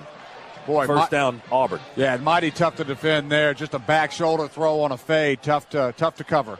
Hand it to Dyer straight ahead, and Dyer piled up at the 25-yard line. A 2-yard gain for the freshman out of Little Rock, Arkansas, who earlier tonight, as you heard, broke Bo Jackson's freshman rushing record for the Tigers. He went on to have a pretty good career. Yes, he did. Yes, he did. 2 receivers left and 1 to the right for the Tigers. They're moving. They're leading by 4. It's 2nd down and 8. Clock at 10:04 in the fourth quarter. Newton, option to the left, pitch to McCaleb. And Boykin going to come up and make the tackle at the 28-yard line. They're going to lose yardage finally. We stretched it out and played it well on the far side of the field. Brandon Boykin, the junior from Fayetteville, Rambo up to help out on defense. And we finally push him behind the yardsticks. It's 3rd and 11 for the Tigers. Hey, we got him in a 3rd and long. Boy, it's about time. For only the 4th time tonight, are they in a 3rd and long situation? 2 of the 3 times we've stopped him has been in this type of situation. We scurry a man off to the sidelines. Doughton had to get off the field in a hurry, but Auburn taking its time. Play clock at 7, now 6, and Newton still looking to the near sideline for the play. They bring a man in motion. In the shotgun, snap it to him. Quarterback draw. There he goes. 25, 20, 15, tripped up, 14 right there.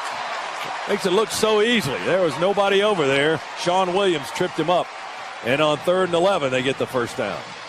And again, they do it on the ground. After we sacked them in the second quarter on the 3rd and short, they have run it every single 3rd down that they've had. 6 times in a row, regardless of what the 3rd down situation is, they've kept it on the ground and converted. And again, we came in with 7 defensive backs, played a cover 2-man. We turn our back and run with the Auburn receivers, and Cam Newton's running up with nobody looking at him. 3rd and 11, they get 15 on the run. Handed off to McCaleb. He hurdles over a defender and a blocker and is going to be knocked down where Marcus Doughton knocked him down around the 13-yard line. Ruben Filogi hobbling off towards the far sideline. Can't quite make it off the field. Goes down at the 19-yard line, and Georgia's training staff will have to come out and check on him. And that'll stop the clock at 8:22. I think the Auburn fans are booing because they think he might not really be injured. And we've slowed down this onslaught by the Auburn offense. You can show your Georgia spirit all season long with Nature's Own, the official bread of UGA. Find them on Facebook or visit nature'sonbread.com. Timeout on the field for the injury for a Georgia player. 8:22 to go in the ball game. It's Auburn 35, Georgia 31. Back in a moment, Georgia Bulldogs Radio Network. I mean frosted ice cold. Hurt your hand cold. Because what if she's not just some girl, guys? What if she's the girl? Hand her that crisp cold Budweiser, because the spark you feel could get you through 2 mornings, maybe longer. Great times are waiting. Please drink responsibly. Budweiser Beer, Anheuser-Busch, St. Louis, Missouri.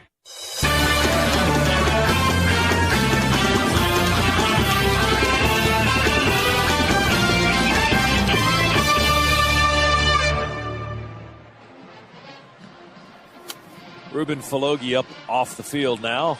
8:22 to go in the ball game. Auburn threatening for more. They're leading by 4 right now. Coming up after the ball game, it's Dog Talk. We broadcast live from Hotel Indigo in downtown Athens. So the questions before the game were, are the distractions going to affect Auburn? Is Cam Newton going to play? Is it going to affect the team? All the stuff that had gone on this week. Well, I think we're seeing the answers right now. It hasn't really affected Auburn's offense. They're doing what they have been doing all season long. Boy, it's just mighty impressive. There's so much speed. They can attack you from so many different ways, whether it's McCaleb, Dyer, whether it's Cam Newton. He's been able to throw the football extremely well. And once they get going, they play at such a quick tempo, and they get that offensive line rolling, it is just tough to slow them down. Bulldog football is brought to you by BB&T, best bank in town since 1872. Tigers come out of the sideline huddle, head to the line of scrimmage. 2nd down, 9 for Auburn from the Georgia 13-yard line. And Newton's going to pass it after a play fake. Wide open in the end zone is the fullback, Lutzenkirchen again. Right in the middle of the end zone. He easily beat his man, and an easy touchdown for the Tigers, and now they go up 41-31. Boy, same play that they scored on earlier today, just a little fake off tackle. Cam scoots to his right just a little bit. Lutzenkirchen right up the seam, and nobody there to guard him. Newton's second touchdown throw of the day. He's run for a score. Here's the point after by Byram. It's good. It's 42-31. Now it's a serious uphill climb, down 11 points with 8:05 to go. Auburn will supposedly kick it back to us here in a moment. We'll see. They started the second half with an onside kick and recovered it and scored. Timeout on the field. Back in a moment. Georgia Bulldogs Radio Network. Hey everybody, this is Ronnie from Green South, your local John Deere dealer, asking the question, what's your John Deere? If it's the new John Deere. Well, Georgia has given up the most points it has all season long, as the SEC's top scoring offense has hit their average. Auburn averages 42 a game. They lead Georgia 42-31. Still plenty of time to go, but the Dogs are going to have to reach into their bag here and pull out something down 11 with a little more than 8 minutes to play in the ballgame. Yeah, and offensively, you would think that we can go get something done. We've been pretty successful all night long with moving the football up and down the field.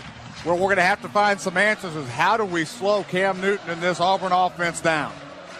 One aspect of our game that has been completely neutralized is our kick return game in Brandon Boykin. He hasn't been able to get loose all night long. Just 5 returns for 74 yards tonight.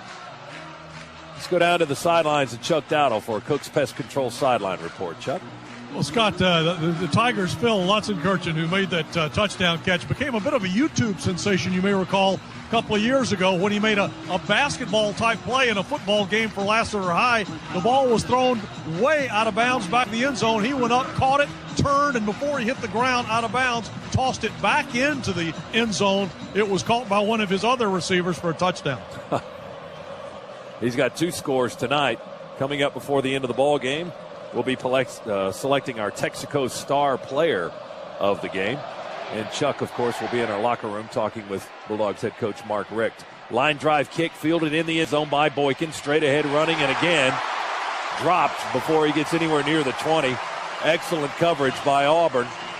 Not a lot of hang time on that kick. That shows you the speed on their kick coverage team as Craig Sanders sprints his way down the field, and they hit Boykin at the 14-yard line. Yeah, and Brandon helped him out a little bit, too. Hesitated when he caught that ball in the end zone like he wanted to take a knee, and then decided he was going to take it out. So a kick was a line drive, but that hesitation just gave him a little bit more time for that kickoff coverage team to get down the field. Dogs with a long way to go now, 86 yards away from a touchdown. We're down 11 points with 8:02 to go. Murray back in the shotgun. Ely's in the backfield. Chappa slides in motion. Snap to Murray. Back on the 5. With time, will throw. It is caught at the 16 by Ely. Ely on his horse and up to the 30-yard line, maybe the 31. For a gain of 16 or 17 yards on the quick pass to the back, Washawn Ely. Good job by Aaron Murray looking downfield. Got to his check down. Ely, nice move to break away and pick up that first down.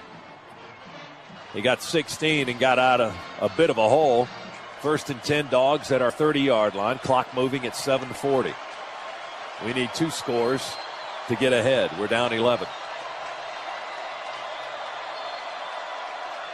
Murray under center. Play fake to Ely. Wants to pass. Here comes pressure. He dumps it off into the near flat. And the pass intended for Sean Chappas falls incomplete at the 33-yard line. He bobbled it and couldn't hang on. Auburn right now solely playing cover 2. They were bringing a lot of pressure early on in the game, giving some single safety looks. Past couple of series really have dropped back, played primarily cover 2. Caleb King has checked into the game. A.J. Green splits out far to the right. That's the wide side of the field. We flip-flop Orson Charles the tight end. Auburn comes at us with a 4-man front. A 4-3 alignment for the Tigers.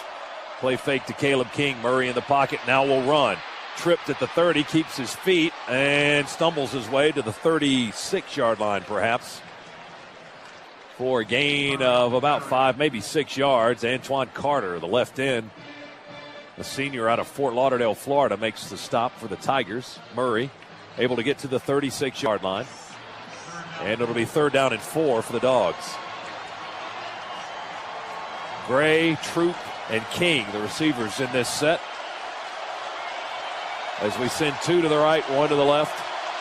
Split the backfield. Murray in the shotgun on 3rd down and 4. 6:44 to go in the ballgame. 42-31 Auburn. Crowd making all kinds of noise. Murray takes the snap, hit from behind and dropped. Lost the ball. It's loose. Does Auburn have it? Got hit at the 30 from behind. I think Georgia recovered it.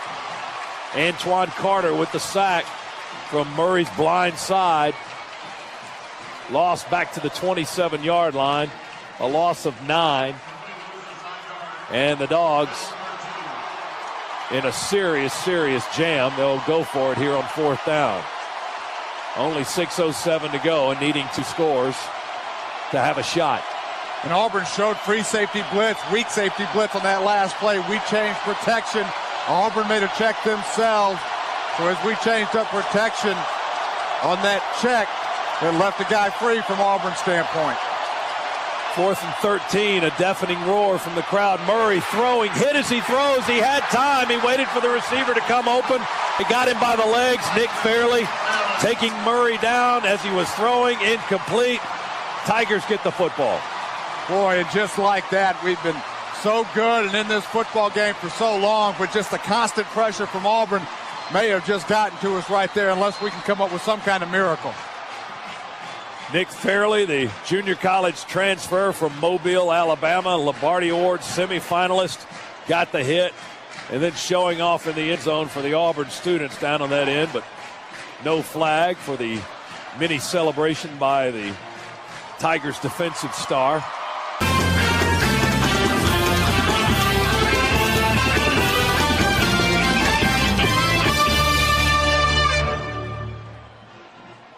Tigers defense stop the Dogs, take over on downs at the Georgia 27-yard line. Finally getting consistent pressure on Aaron Murray on that last series, Eric. Yeah, well, we've kind of found ourselves in a position here where we've got to drop back and throw the football almost every single snap. It's allowed Auburn's defensive line to pin their ears back and just come. So very difficult to throw the football or do anything offensively when the defense knows what you have to do. I figure we know what Auburn's going to do. They're going to run. Here they hand it off to McCaleb. He tries to swing around to the right side. He's tackled by Alec Ogletree, the freshman, who's racked up a host of tackles tonight. That was that Dyer, not McCaleb. Excuse me. Dyer on the carry. And he got a couple. 2nd down and 8. Clock moving now. And that's what Auburn's looking at this point with possession of the ball. 5:20 to go in the game, and they lead by 11, 42-31. And for the first time today, Auburn slows down the tempo, taking their time, getting to the line, taking their time with substitutions. Of course, right now, they've got the game in hand, want to milk the clock a little bit and try to shorten the game. Auburn with a win will clinch the West and have a spot in the SEC championship. Play fake the handoff actually by Cam Newton. He's going to keep it and dive around to the right side down to the 15. Flag on the far side of the field. Boykin and the Auburn receiver mixing it up on the far side. We'll see who the call is going to go against. Boykin trying to plead his case with the official over there. May go against Georgia. But Newton down to the 15-yard line. Let's pause for station identification. Bulldogs Radio Network. After the play was over.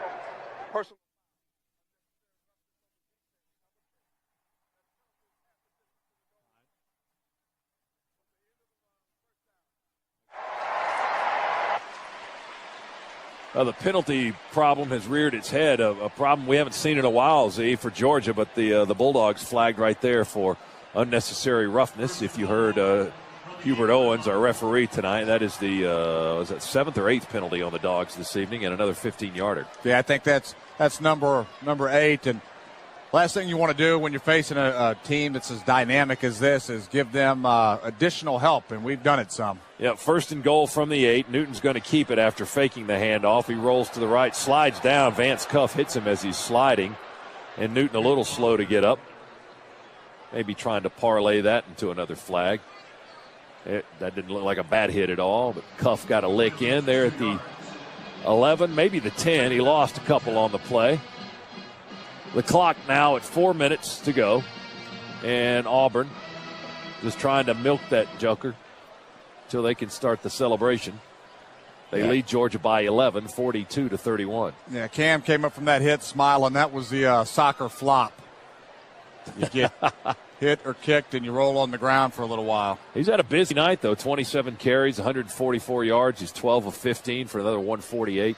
He's going to keep it here and hit the turf at the 10, maybe the 9. He probably could have gotten a few more yards, but they're more concerned about taking that clock down than they are, at this point at least, punching another one in. And they might do that eventually.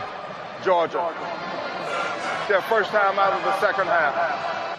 Now they'll probably try to do that afterward, after we call a time. Breaking the action with the Georgia 811 gets your utility lines marked and helps protect you from injury and expense. Know what's below. Call before you dig. Dial 811.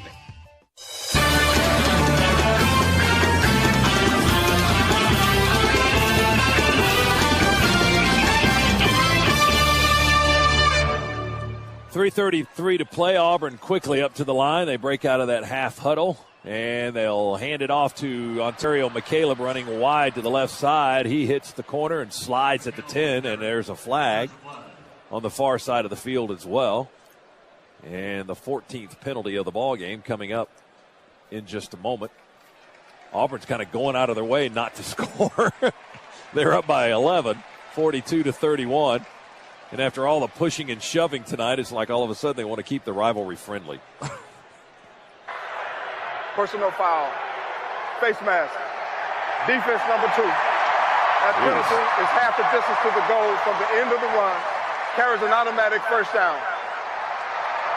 Tough couple of plays for Brandon Boykin. Boy, that it has been. Back-to-back 15-yarders for the Georgia cornerback. So that'll put the ball where? On the 5? Yep, first and goal from the 5 for Auburn. 3:18 to go. Well, if they felt bad about trying to punch it in now they're almost too close to resist it. Newton's in the shotgun. Letting the play clock down to 1. Now they take it, and Newton will run to the left side, and he'll run into a crowd at the 1, trying to twist his way into the end zone, but they had a big lineman trying to wrap him up. Timeout. Georgia. Dogs call another second timeout of the half. Stop the clock with 2:51. Mark Richt all the way out into the end zone, at the end zone to get the referee's attention. This is a 30-second timeout. Stop the clock with 2:51. Auburn at the 2, maybe the 1 yard line. Let's go to our Bulldog Network studios and David Shoemate checking with David for score. All right, David, thank you. Here it's Auburn 42 and Georgia 31, and the Tigers poised to add to that total as they have it second and goal from the 1 yard line. They've hit their average tonight. They've averaged 42 points in 10 games so far this season, and they have 42 on the board right now. As they quickly get up to the line of scrimmage, they'll snap it to Newton. He'll dive over the pile, and he fumbled the football. Newton tried to dive over there, fumbled the ball at the goal line. There's a scramble for it. No indication yet. A couple of Georgia players think that the Bulldogs have it. No sign yet. They're still trying to unstack everybody down there. Marcus Doughton came out of the pile with a ball. There's been no indication that it's Georgia ball or a touchdown. At least I haven't seen one. What are they going to call? Ruling on the field is that the ball carrier broke the plane of the goal line. Touchdown. Well, then why didn't they say touchdown? I never saw a touchdown signal. Well, I just took a look at the replay, and it's going to be awfully close. That ball looks like it came out. And I don't know if they ever gave a signal on who recovered that ball if this play is reviewed, which I'm sure it will be. I would think so. Newton celebrating on the sideline already. And Byram on for the point after, but they won't let him kick it. Yeah, they're going to review it. The previous play is under further review. Yeah. I would think that's kind of an obvious situation there for this officiating crew. 2:45 to go in the ball game. They said touchdown, although I never saw one of the guys in the striped shirt raise their arms. We'll look at a replay from the goal line camera as Newton dives towards the goal line. And he was bobbling the ball as he was reaching the apex of his dive over the pile. Looked like he was losing it as he was crossing the goal line.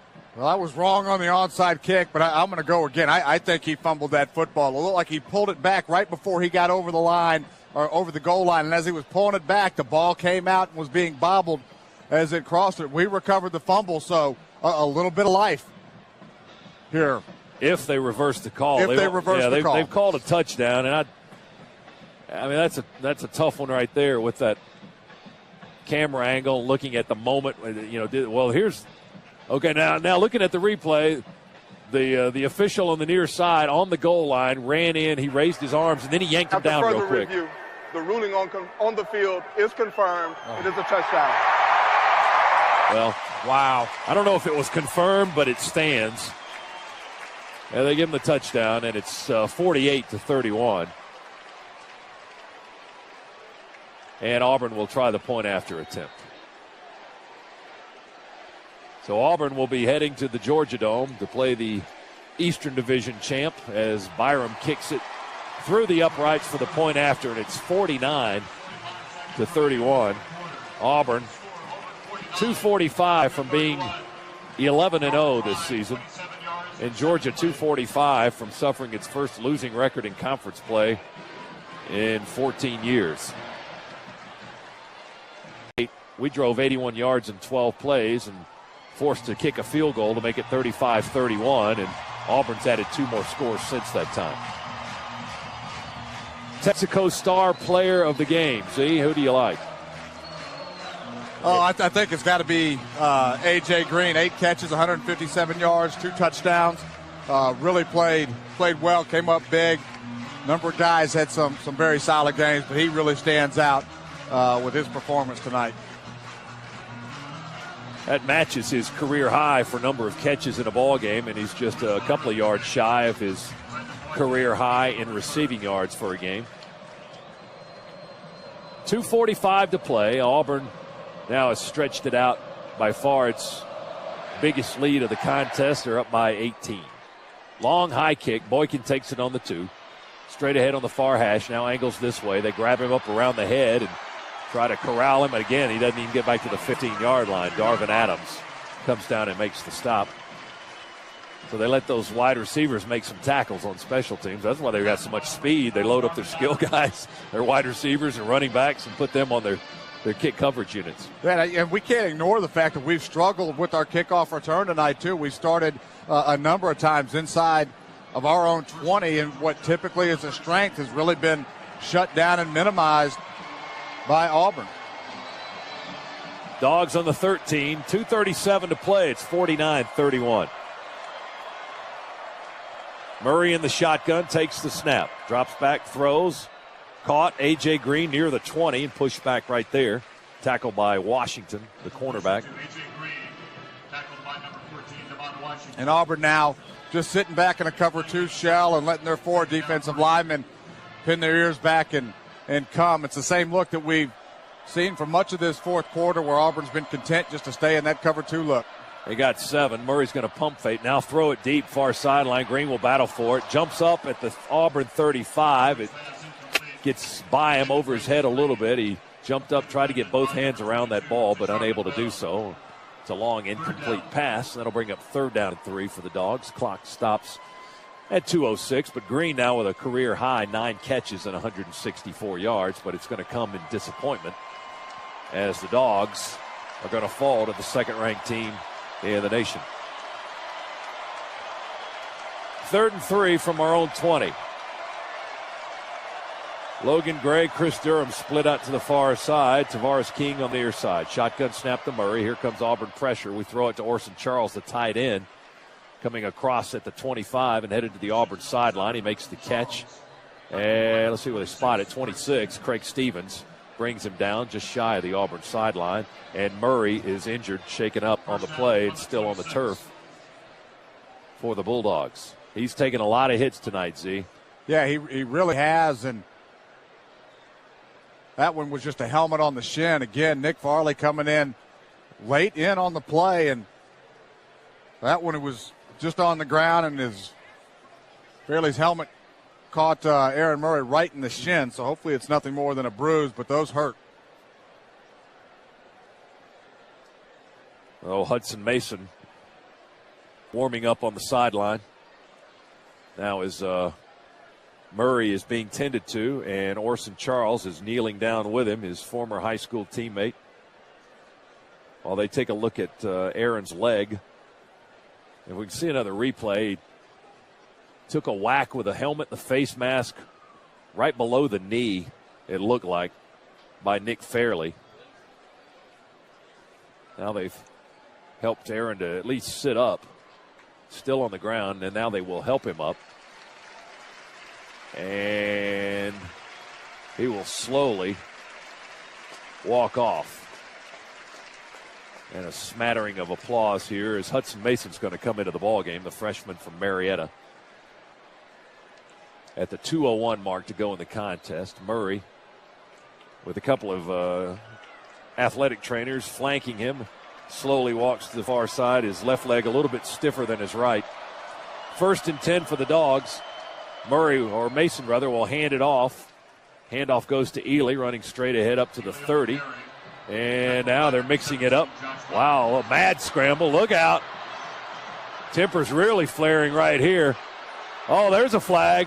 Auburn throwing punches at Clint Bowling. Now Georgia's coaches are out onto the field trying to pull our guys back. Auburn's coaches keeping everybody off the sideline. Auburn still got a guy going at it. Wow. Marcus Doughton is going crazy with Nick Fairley. And Trooper Taylor trying to get him back. One of the Auburn assistant coaches. Another flag down. That one's been building for a while. Now Fairley is posing for Auburn's crowd here.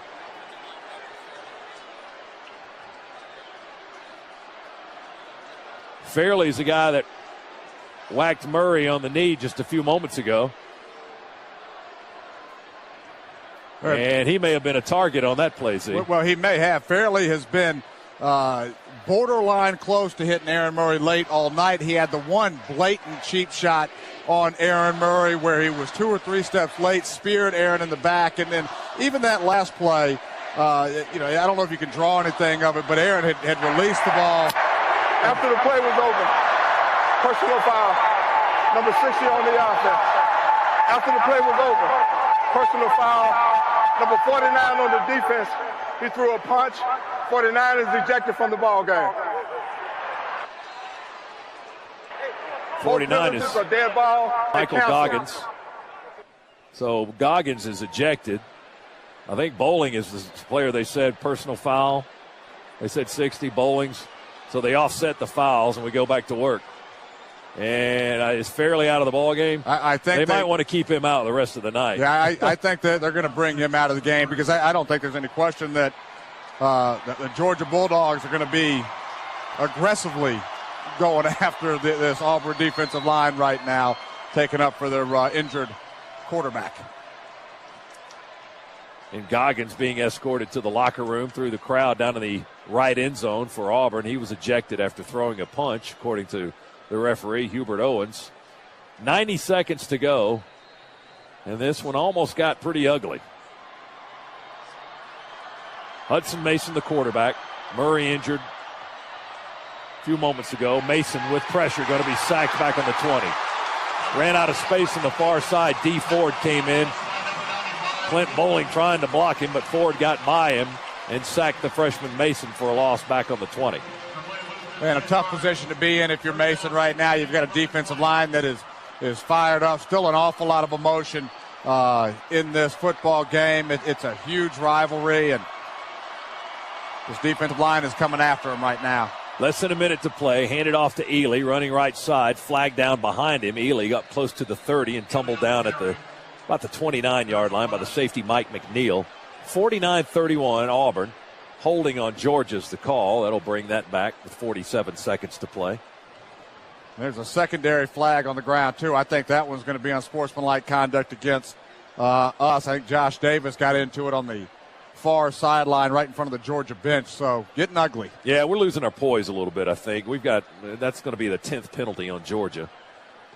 And it's just frustration pouring out, certainly, but you got to maintain your poise. Yes, you do.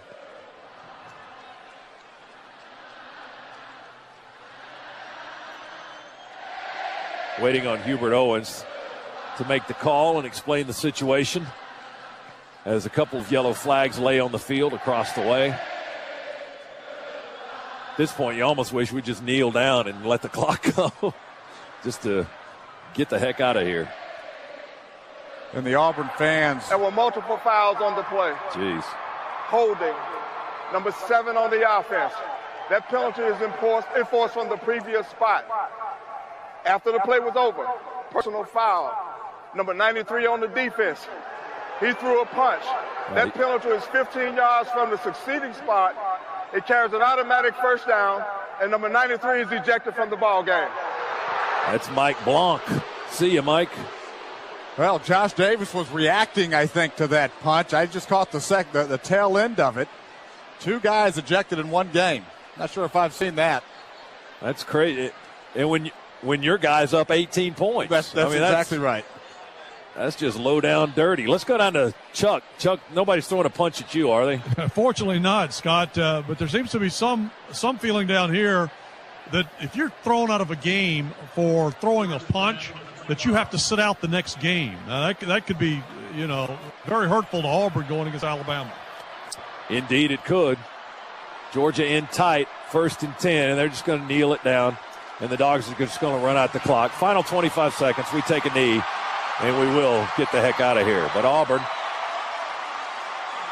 will win tonight, 49-31. Georgia head coach Mark Richt on the field to shake hands with Gene Chizik. A quick handshake, and it's back to the locker room, and Auburn will begin the celebration as they are Western Division champs. And they will be heading to Atlanta in the Georgia Dome for the SEC championship game. So the Tigers remain undefeated. Georgia falls to 5-6 and finishes the conference schedule at 3-5. Off week next week, and we close out with the biggest rival of all, Georgia Tech, in 2 weeks in Athens. Final score, Auburn 49, Georgia 31. Back after this on the Georgia Bulldogs Radio Network.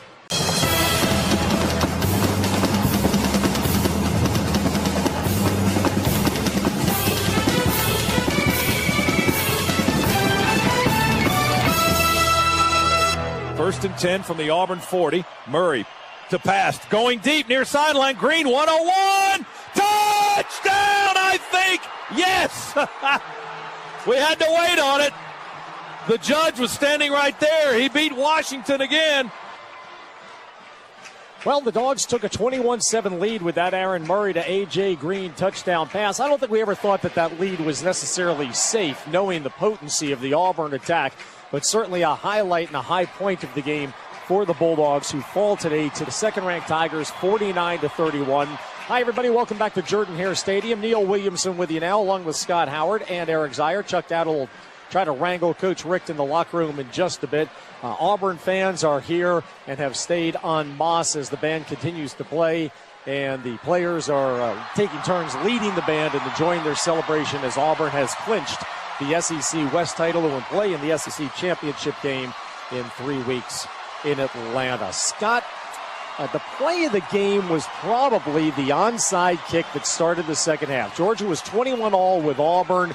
We were going to get the ball first. It looked like whoever has the ball last might win, and that certainly turned the tide, pun intended, for the Tigers. Yes, it did, because it gave Auburn a chance to go up, and then we would have to play catch-up, and that's what happened the rest of the ball game at that point. Georgia's sitting pretty there, tied with the number 2 team in the country, about set to receive the second half kick, and then Wes Byram kicks it onside. He recovered it at the Auburn 41-yard line. They eventually went in for the score, and then they're up 7. We come back and tie, then they score again. We come back with a field goal, and then they score again. So that play changed, as you said, turned the tide of the ball game and made Georgia, instead of playing offensive, we had to play defensive and really try to come back and catch up to them. Eric, the Dogs' offense, boom, boom, boom, scored those 3 TDs on the first 3 possessions, and after that, 10 points in the entire game. Did Auburn do something? And I'm not talking about the last 8 minutes where we're playing catch-up and trying for it on 4th down and all that stuff. But did Auburn do something different that really hampered the Dogs there? I think what happened is Auburn on offense controlled the clock and just dominated it. We had a couple of series where we didn't score, where it looked like we got out of sync a little bit. But midway through the third quarter, we had the ball for 12 minutes. They had it for 20-plus. So they really just took control of the football game offensively and controlled the clock. That's really not what they've done all year. Auburn offensively, they had been 10th in the SEC in time of possession, only holding the ball for a little more than 28 minutes a game. That completely flipped on us. So it was more a result of us just not getting onto the field. We had 2 series where it didn't go quite right. And then all of a sudden they come out at halftime, the onside kick, they get it right back when we should have had the football. So it was more a factor of us not being on the field and not able to do anything.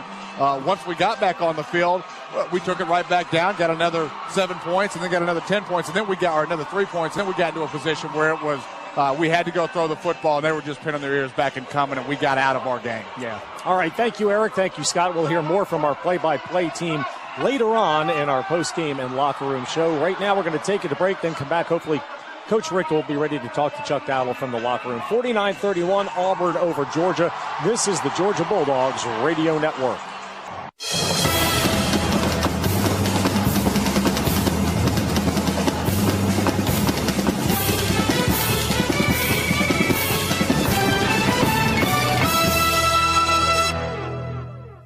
This is the Regions Bank Locker Room Report. If you're ready for a better banking experience, then switch to Regions. Regions Bank, proud to be the official bank of the Southeastern Conference.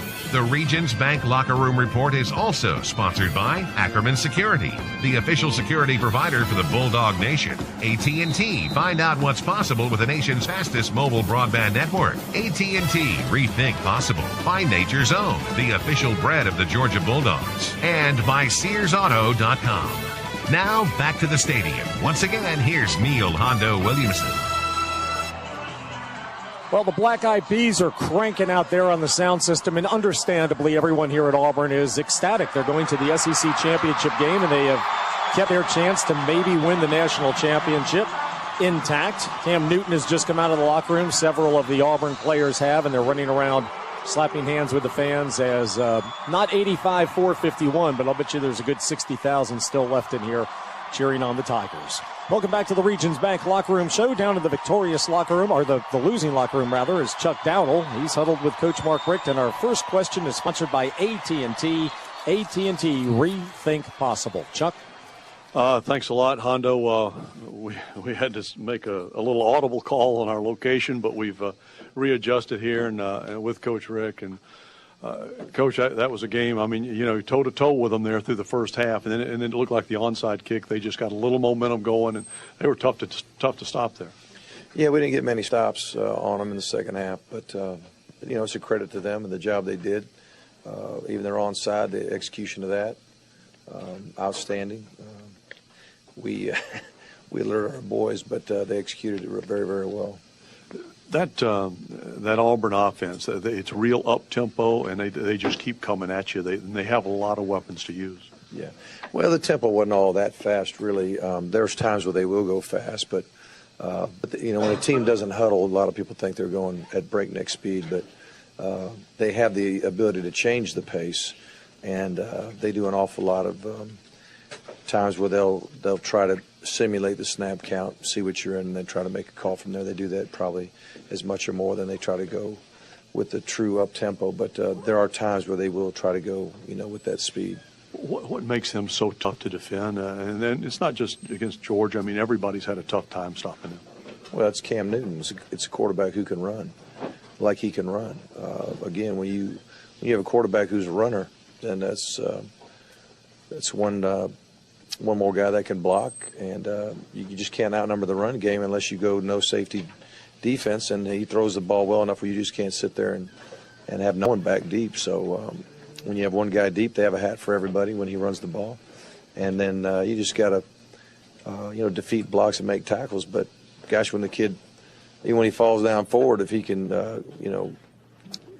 finish a run where he lands forward, he's going to get 3-4 yards just by the virtue of his size. Talk a little bit about Georgia's offense, particularly in the first half. A.J. Green, just a terrific night, and Aaron Murray, despite taking some pops back there, just a tough kid.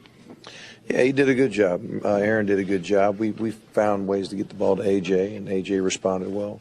There was other guys making plays too, but Murray certainly showed that he's very physically and mentally tough, and the future's very bright with him. All right, we're going to take a break, let Coach look over some stats here, and Hondo will come back and talk about what lies ahead for the Bulldogs. All right, thank you, Chuck. Over 815 yards in total offense among the two teams. Check that, 815 yards between the two teams tonight as Auburn prevails 49-31. We'll have more with Coach Richt in the locker room as our Regions Bank Locker Room Show continues from Jordan-Hare Stadium. This is the Georgia Bulldogs Radio Network.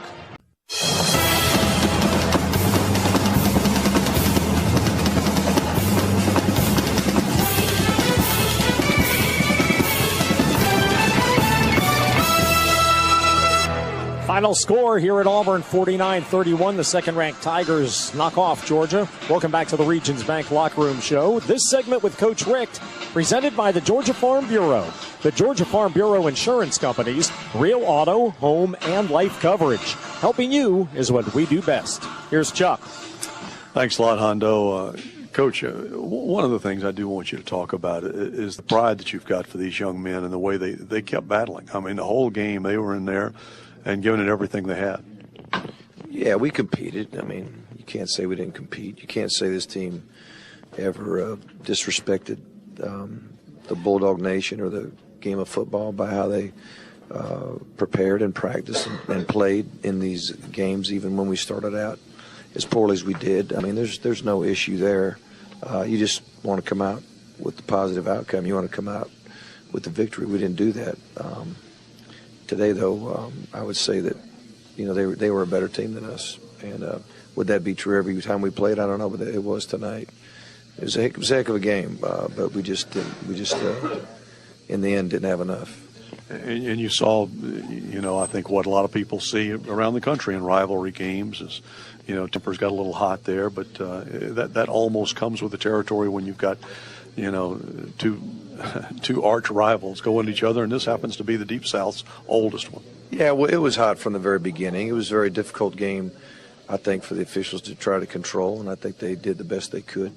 If anybody, I'm sure people are going to ask the question, why would you take the knee at the end of the game? And I did that because of that very reason. The tempers were hot. I didn't want any kind of a fight to break out. I didn't want anybody to swing or do anything that would cost them the opportunity to play against Georgia Tech in 2 weeks. So, down 18 points with 20 seconds, I don't care what play we called, we weren't going to win. So let's take a knee and make sure cooler heads prevail at this point.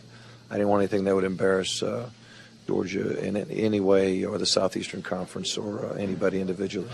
It's been a long, hard, grueling 11 weeks here, but now you do come up with a bye week. And at this point, I mean, you look around this locker room, and I know the coaches can use the break, the players can. Looks like everybody can kind of use some time to sort of, get their bearings back. Yeah, well, it's not much of a break next week. Actually, we'll practice Monday, Tuesday, and Thursday, Wednesday we'll get a lift and a good walkthrough in. And even for the coaches, quite frankly, that's when most of the work is done, the first week of the open date, because you want to get your plan in as quickly as possible. You want to be able to get the repetitions of it as quickly as possible. The second week is one where it's not quite as much of a grind on the coaches because the plan will be in place. And then, of course, not this weekend, but the next weekend will be the one where everybody will take Saturday and Sunday off. And then, of course, the final game, another rivalry, and it's as big as any that Georgia has, in Georgia Tech, and a lot riding on the outcome, getting bowl eligible, which is still a huge goal for this team. Oh, there's no doubt. We want to be bowl eligible. We want to beat Tech. I probably wouldn't put them in that order. I'm more concerned about beating Tech than whether or not we play in a bowl, but probably get both of them if we get the victory. Well, Coach, I'm sorry about the outcome of this one, but have a good off week, and then we'll see you in a couple of weeks against Georgia Tech. All right, Chuck, thanks. There you go, Hondo, Coach Richt, and again, a disappointing outcome today, but nevertheless, what a great effort by the Bulldogs. Great effort by the Dogs, and I'm glad that you brought it up with Coach Richt, that our team has nothing to hang its head about as far as effort goes, and I'm really glad that Coach Rick brought up that's why we took the knee. Is there's no reason, as tempers had flared to the point that they had, that Georgia should have been doing anything besides packing up and going home so that we can take on our next opponent with a full force of players. Thank you, Chuck, and thank you, Coach Rick. 49-31, Auburn over Georgia. More from the Regions Bank Locker Room Show after these words. This is the Georgia Bulldogs Radio Network.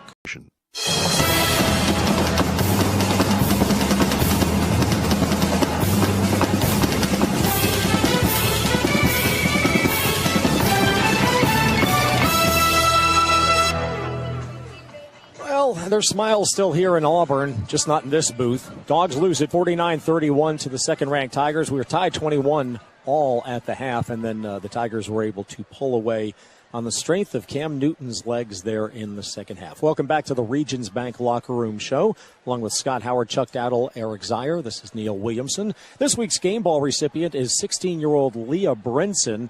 Leah is a junior at West Lawrence High School in Dublin, Georgia.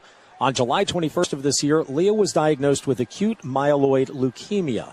Now, after her diagnosis, Leah spent 36 days as an inpatient at the Aflac Cancer Center of Children's Healthcare of Atlanta, receiving her treatments. Leah is a very active young lady who's not going to let this slow her down. Now listen to this. She's a member of the Beta Club, the Anchor Club, the National Honor Society, the cross country and tennis teams, was on the 2010 homecoming court, and still found time to enjoy her hobbies away from school: fishing, singing, and art classes. What's her favorite school and team? Why, the Georgia Bulldogs, of course. Leah hopes to follow in the footsteps of her older sister, Sarah, who is currently a junior at UGA. Leah, enjoy your game ball. You're a special, special young lady, and we're pulling for you. Absolutely are, Leah. All right. Through the Children's Miracle Network, Kroger has agreed to donate $19,300 today to Children's Healthcare of Atlanta. That brings our season-long total to date to more than $212,000. That's just mind-blowing stuff. Thank you to Bruce Lucia and all the folks at Kroger.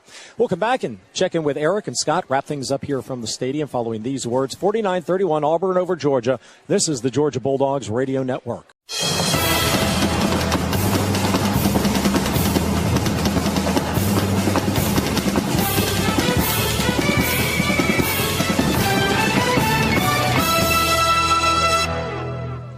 Hey, it's the Regions Bank Locker Room Show from Auburn. Hi, everybody. Time for us to grill the quarterback, presented by Lowe's. Lowe's is the official tailgating destination of the Georgia Bulldogs. We'll talk to Eric Zier and to Scott Howard, our play-by-play team, about tonight's game. And, guys, with all due respect to Auburn, and they're number 2 in the nation, although I'm tired of talking about them, and we've given them enough pregame analysis and enough accolades during the game. Let's talk about the Dogs tonight. And in particular, starting off, one thing that I thought really got us was the kickoff game, the kickoff coverage, the kickoff return game, in that we had 7 kickoff returns for 99 yards total, and certainly not what we're accustomed to in kickoff returns. And the onside kick at the beginning of the second half is really what changed the momentum of the game. Yeah, what is that, less than 15 yards a kick return? Oh, yeah. Yeah, we're not accustomed to that because, I mean, you got Brandon Boykin, who came into the game leading the conference in that area, almost 30 a kick return. But and he set the record tonight just based on the pure volume of kicks that we were receiving. But really unable to, as you pointed out, Neil, to make that aspect of the game advantageous for us. They covered the kicks extremely well. I don't know how many times tonight we started inside, not only inside the 20, but inside the 15. Yeah, 13, 14, and 8 on the last 3 kickoff returns. Certainly, yeah. In the second half there, we were starting deep in our own territory time and time again. So, Auburn, I know you're tired of talking about them, but, they did a great job on kick coverage tonight. Yeah, they did. And Eric, one of the things that you talked about at the pregame show was for Georgia to be able to knock off the second-ranked team in the nation tonight, field position would be so critical. And starting field position is certainly the key to that. Yeah, absolutely. It was we knew going in that we had to get them off the field as much as we could. And when we had the ball, even if we're not putting up points, we had to move the football. We did that pretty well. Outside of a couple of times that it hurt us when we didn't, because they started to get some momentum. But where the field position came in key was on the kickoffs, where we just couldn't get any good field position. So we had to go on long, massive drives to flip the field position. Able to do it some, but that onslaught of Auburn offense just too much for us to handle. Hey, when it was 42-31, just a note that I want to make, and Coach Richt was calling the timeouts despite the fact that Auburn was knocking on the door. He certainly would have looked awfully bright if the call had gone our way on that Cam Newton dive into the end zone where he fumbled before he got in, and they didn't call it.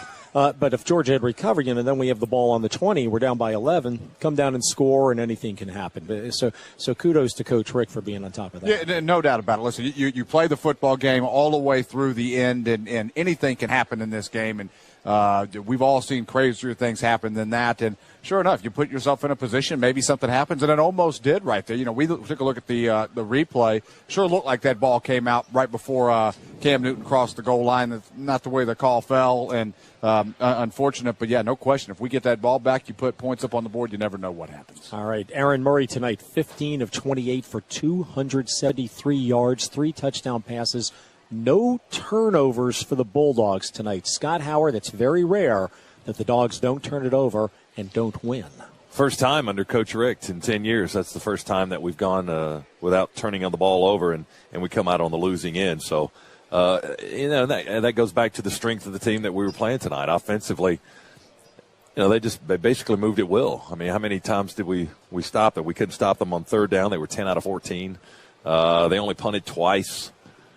They gave it to us in extra time. We came up with 1 turnover, an interception, and this is a mighty strong offensive team that we played tonight. Mighty strong team. Aaron with a terrific showing under a lot of pressure. He took a beating back there tonight and still yielded some terrific results. Yeah, he really did. In a game like this with the kind of pressure that he was under, you can't look at that completion percentage. He had a number of times where he just was throwing the football away. He was, for the most part, very accurate with his passes. He had to get that ball out of his hand very early a number of times tonight, and was able to do that and still be very accurate with his passes, and gave it to his guys where they could run with the football after they caught it.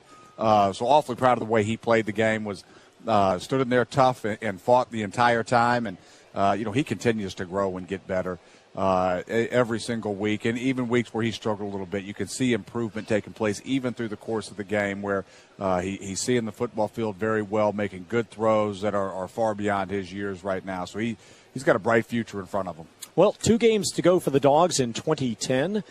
In 2 weeks, we will take on Georgia Tech between the hedges, and we have to win that one to go to a bowl game. Mr. Zier, I have no love for the Yellow Jackets football team.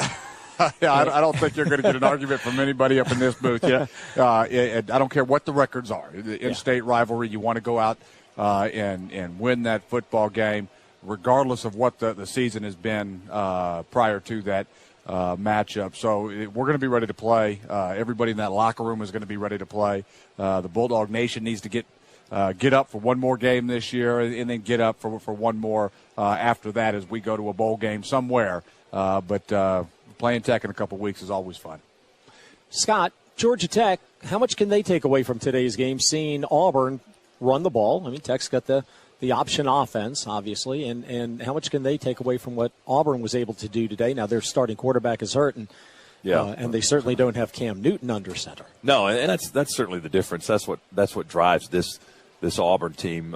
Certainly, I mean that's very obvious, and so it's a different type of running attack. I mean, they can hide the ball and fake it here and go misdirection there, and but it's certainly not comparable to what Auburn has been doing this season. And Miami took Tech behind the woodshed today and gave them a whooping, and now Tech has to they play a game next week before they come to Athens to finish out the regular season. So they'll look at this and they'll try to learn from it and look at how our defense responded and try to go to school on that a little bit. But it's apples and oranges when you talk about the way Auburn runs its running attack and the way Georgia Tech has run theirs this year, especially with the loss of their quarterback. Right. All right. Thank you very much, gentlemen. Great job tonight, Scott, Eric.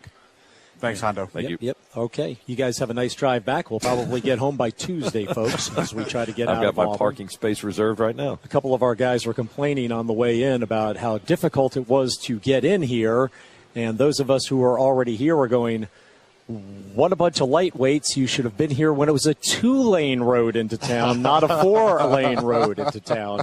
It was even harder. Back in my day. Back in my day. That's right. Well, the stadium is finally emptied out here at Jordan-Hare, except for a few people who are taking pictures, and one of them standing right on the AU at the 50-yard line is Miss Alabama, who is an Auburn student. And she's down there getting shots with all kinds of people who are trying to get pictures with Miss Alabama after the big win today over Georgia. Well, Auburn wins it 49-31. Our next broadcast will be in 2 weeks. Stick around because Jeff Dantzler and David Green are standing by at the splendid Hotel Indigo to take your calls. I'd like to thank our entire broadcast crew here at Jordan-Hare Stadium. It's Charles Youngs who does such a great job from soup to nuts. He's here before we get here, and he's here after we leave, our producer-engineer. Back at the Bulldog Studios, David Shoemate. Thanks to Alan Hunt for tagging along today and taking up space, getting around. Tony Schiavone was with us, spotting and contributing as he always does. For the play-by-play team of Scott Howard, Eric Zier, and Chuck Dowdle, along with our old buddy Lauren Smith, this is Neil Hondo Williamson. Thanks for tuning in. Final score, 49-31, Auburn over Georgia. This is the Georgia Bulldogs Radio Network. This broadcast of University of Georgia football is authorized under rights granted to International Sports Properties Incorporated by the University of Georgia and is intended solely for the entertainment of our listening audience. Any publication, rebroadcast, retransmission, or commercial use of the descriptions and accounts of this game without the express written consent of ISP Sports and the University of Georgia is prohibited. The announcers are selected by ISP Sports and approved by the University of Georgia. Georgia now 5-6, 3-5 in the league after a 49-31 loss to Auburn down on the Plains. In 2 weeks, it's Georgia Tech in Athens. The kick time for that one is yet to be set. Should be announced tomorrow afternoon, so be on the lookout for that. We've got men's basketball on Tuesday night, November 16th. Colorado comes to Stegman Coliseum. It's a 7 o'clock tip, and we'll have pregame coverage for you beginning at 6:35. So for our entire broadcast crew, I'm David Shoemate. Thanks for joining us. We'll talk to you 2 weeks when Georgia Tech comes to town. You've been listening to Dog Talk on the Georgia Bulldog Radio Network from ISP. Dog Talk has been presented by BB&T, best bank in town since 1872. Georgia football has also been brought to you by Charter Communications. Get the fastest internet speeds in the area with Charter's ultra-fast Ultra 60. Call 888-GET-CHARTER or go to charter.com/ultra for more information. Marathon Petroleum, fueling the American spirit. By SearsAuto.com. AirTran Airways, go. There's nothing stopping you. Champion Windows, Siding and Patio Rooms. Factory direct since 1953. By AT&T. Find out what's possible when you can talk and surf the web at the same time on the nation's fastest mobile broadband network. AT&T, rethink possible. John Deere, nothing runs like a deer. Comcast, Xfinity TV has the most live college football in the South. By McDonald's, I'm loving it. Geico, 15 minutes could save you 15% or more on car insurance. Sherwin-Williams, ask Sherwin-Williams how you can make the most of your color with the very best paint. By Toyota, moving forward. Texaco, people who know cars trust the unbeatable cleaning power of Texaco with Techron. By the Foremost Insurance Group Auto Program, Cook's Pest Control, and Centricon, the unbeatable combination for termite protection.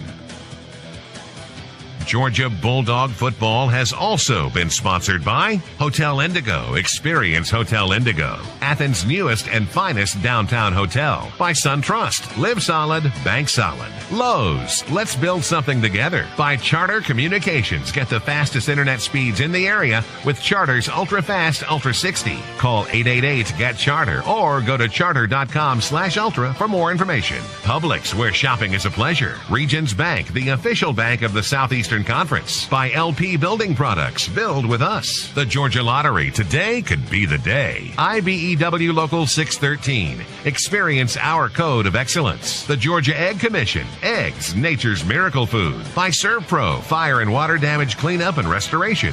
ServPro, like it never even happened. Bud Light, the sure sign of a good time. Here we go. By Georgia Power, official power source of the Georgia Bulldogs. State Farm. All season long, State Farm is proud to be there as your Bulldog sponsor. And by your Georgia Ford dealers. Georgia Saturdays are built Ford tough. Visit GeorgiaSaturdays.com today. The executive producer of the Georgia Bulldog Radio Network from ISP is Ben Sutton. Associate producers Chris Ferris and Jeff Huffman. Network manager David Shoemate. Staff announcer Carl Shannon. A special thanks to the University of Georgia, Athletics Director Greg McGarity, and Associate Athletics Director for Sports Communications Claude Felton. Also to the staff and management of flagship stations WRFC AM, WNGC FM, and WPUP FM in Athens. Be sure to join us Sundays at 10 a.m. for Bulldog Brunch and Mondays at 8 p.m. for Bulldog Hotline. University of Georgia football is an exclusive presentation of ISP, America's home for college sports.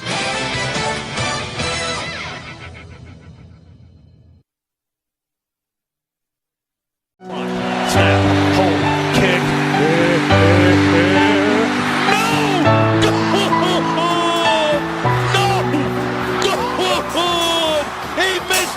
Left! The bench explodes! Those steps I take and calling out your name, I'm crying out again. It's never enough. Can I bring back better days? And now I see these walls closing in on me. Have been in here too long, must break away. All this pain won't let me go. Take it away, getting on today. Take it away, all you're singing, waiting on today.